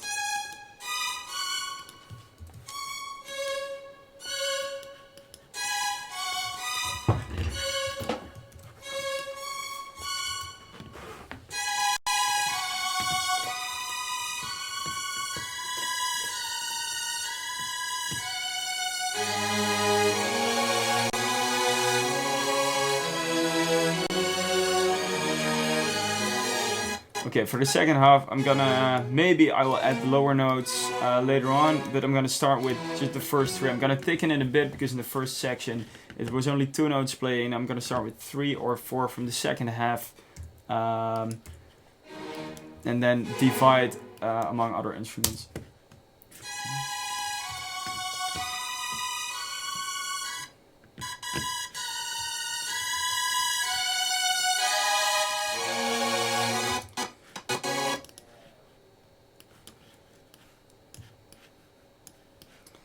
The cool thing is about string ensemble, and that's what I actually forgot, and which is one of the reasons why we still might want to use it for the bass, is that it's dividing sounds already. So I mean, this is the upper section, which is just like violin, but they have cellos and everything in the bottom of it. They're way lower, so it already sounds like every note is separated to another instrument, like an orchestra would do. Cool.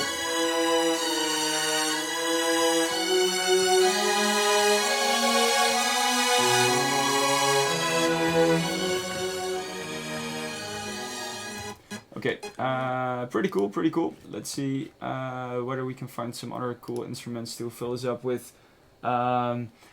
Woodwind solo is what this is called.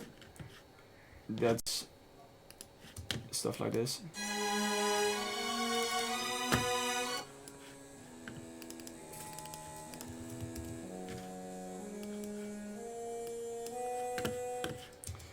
Yeah, not what I'm looking for. We'll keep on looking. Okay, woodwind ensemble. Okay, let's see what happens.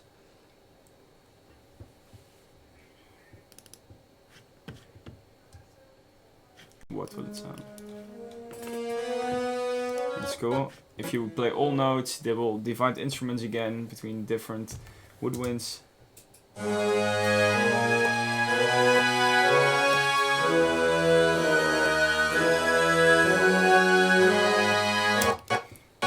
Pretty cool, but still not what I'm looking for. I'm gonna try out a brass. We've got brass ensemble here, which contains trombones, trumpets, tubas, rusty trombones, everything.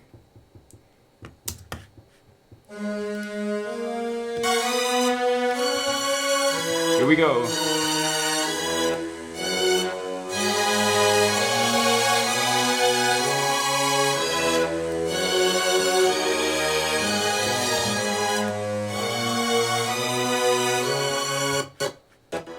Okay, that's cool.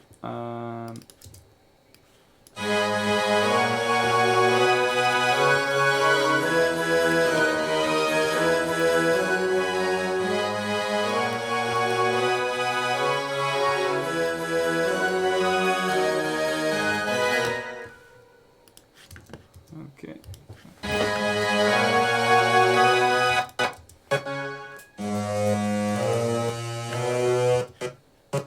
So that's the tuba probably for the low end. That's, I don't know what kind of flute or trumpet that is. What do we have here? No, still too high. Wait. Let's get this all down. A couple of notes.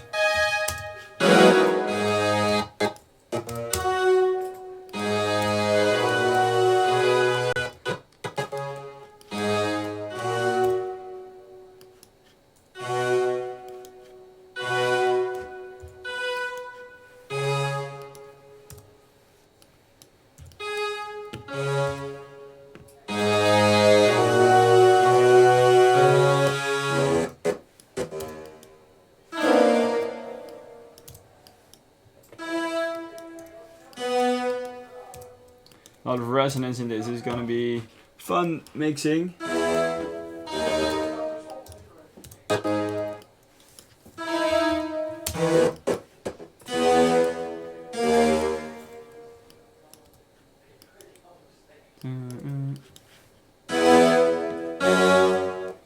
And now let's add some more notes. I think this could be cool. Like these are the chords that I already have. So any note that I'm clicking now will sound good.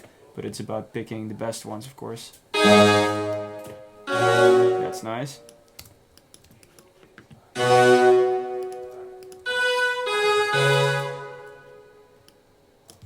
And let's maybe go all out in here so it builds nicely.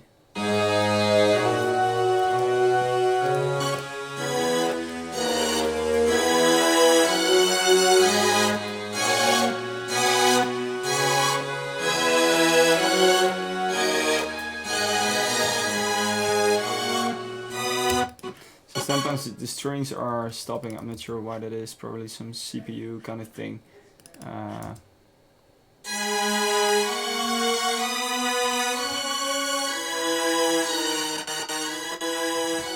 I'm just gonna resample them in Ableton. That is, just re-record it or record it for the first time, and we will be fine and happy, living happily ever after. Yeah, here we go.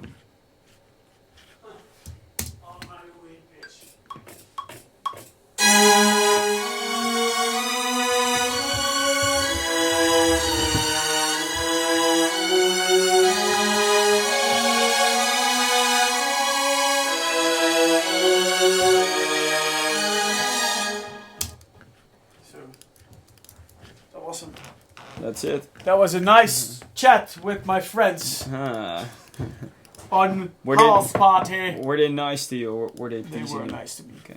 Thanks for being I nice. told about the upcoming single. Ooh. Some cheesings. So, That's good. what did you do? Nothing. Cool. Just chatting a little bit. No, I did. I was working for a little bit of an orchestral vibe for a second break to change things up a little bit. I think this will be super cool with the plugs that we made together. But we were having a little bit of CPU trouble, so Now already. yeah. Cheech. I'm not sure whether it's CPU, but I just re-recorded it and it happened to work out nicely. So You can check. I think we are not. We don't have the full buffer size. yeah, that's it, right? I'm also a little bit confused, but if you play it here, it's fucked up.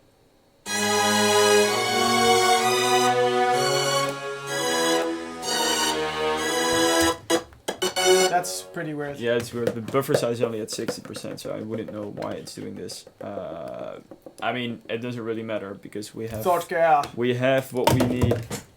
We have what we came for. I'm just gonna turn them off just to be sure. we came for.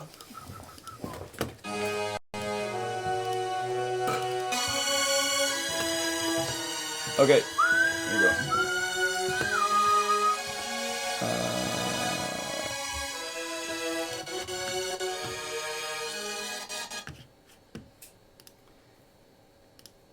Alrighty, let's see what we could use the synth one.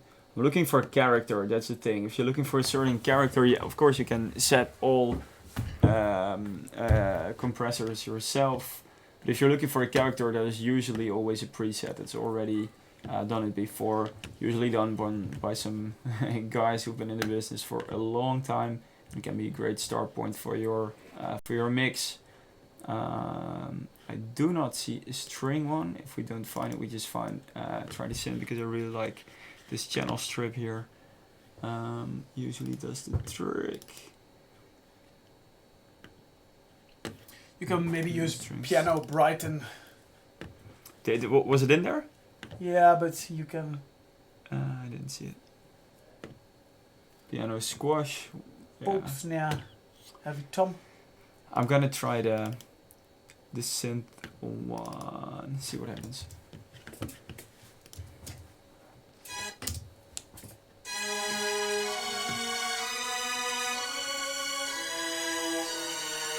Nice. Makes it really easy on the ear, right? Sick. Yeah, crazy. It's API Vision by Universal Audio. It does what it needs to do.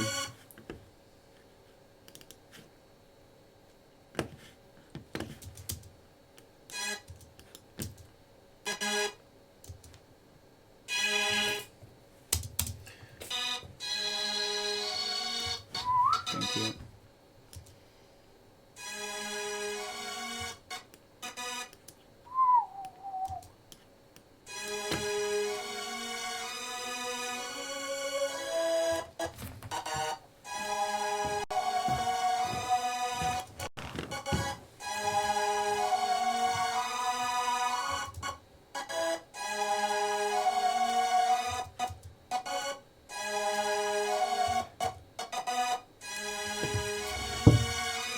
A little bit of the of the woolly stuff out in here. Also adding a Brainworks refinement that I think is really rare that we don't put one on all guitars, strings, often also vocals, because it's just getting some of the harshness out.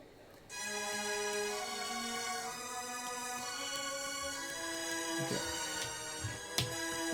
It's nice and wide.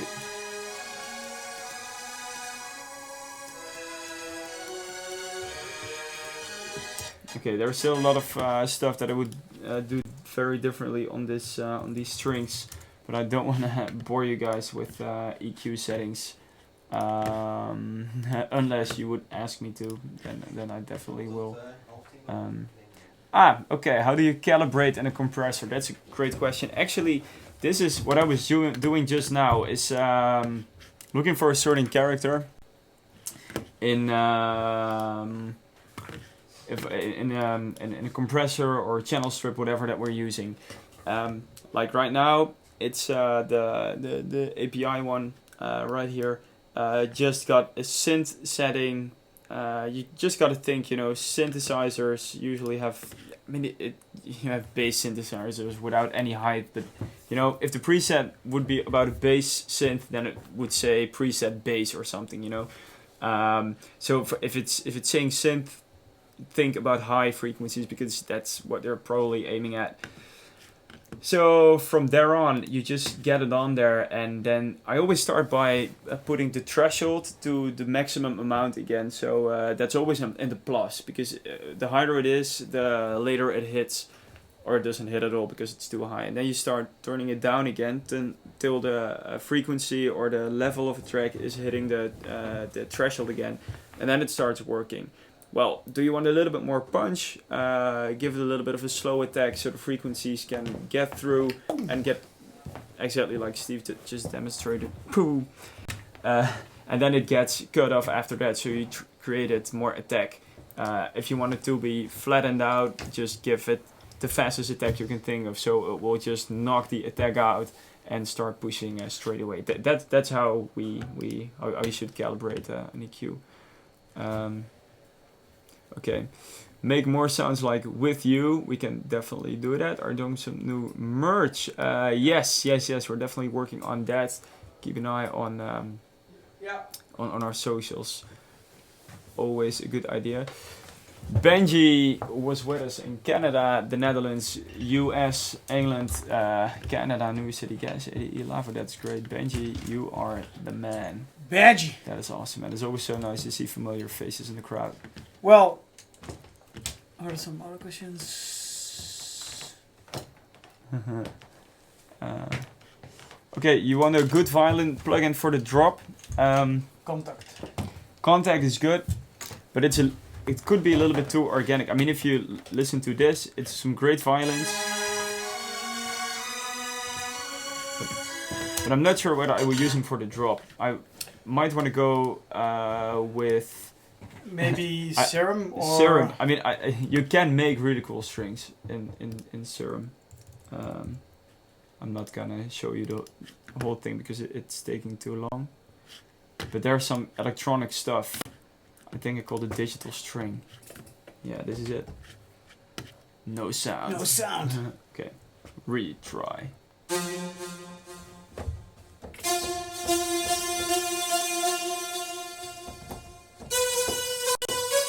Cool. That sounds good for a drop. It's got that energy and that edge that does have got a lot of enough energy to to get it to drop properly. So that is possible. I think the secret to this one is play around with the FM on the left oscillator. You can select FM from B. You can select any wave and make sure to connect an envelope. Like here, I connected envelope 2. To it, so it makes that sweeping sound. It doesn't have to. It has to move through the shape. Otherwise, it would just sound like a normal instrument. Cool. Yeah. Well, let's do this more often. I think we're pretty much done for today. Was a heavy one.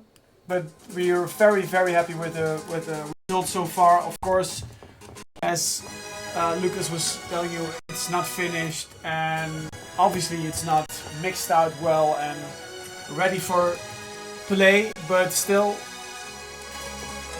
it's starting to getting somewhere, and that's what we really like. So now, as we said, we want to try to do this more often, right? Oh yes, totally. Because Enjoyed it. all the positive reactions, And we're making music anyway. and we're making music anyway, so why not? We might as well if you guys join in Yeah, and have a little chat. have a little chat with you guys, and then let us do the work on the track. So for now, thank you so much for checking out this live stream. And for yes. help us with the track. We're trying to finish this as soon as possible and as best as possible, so we can drop this in the festivals if they're back. They For will now, be back. They will be back. They will definitely So be back. for now, stay safe, keep distance, stay at home, use this All the time. all the time. Stay safe, and thank you so much for tuning in.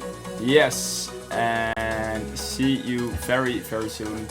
And hang on in there. Hang on in there. Don't be afraid. Everything will be back to normal ASAP.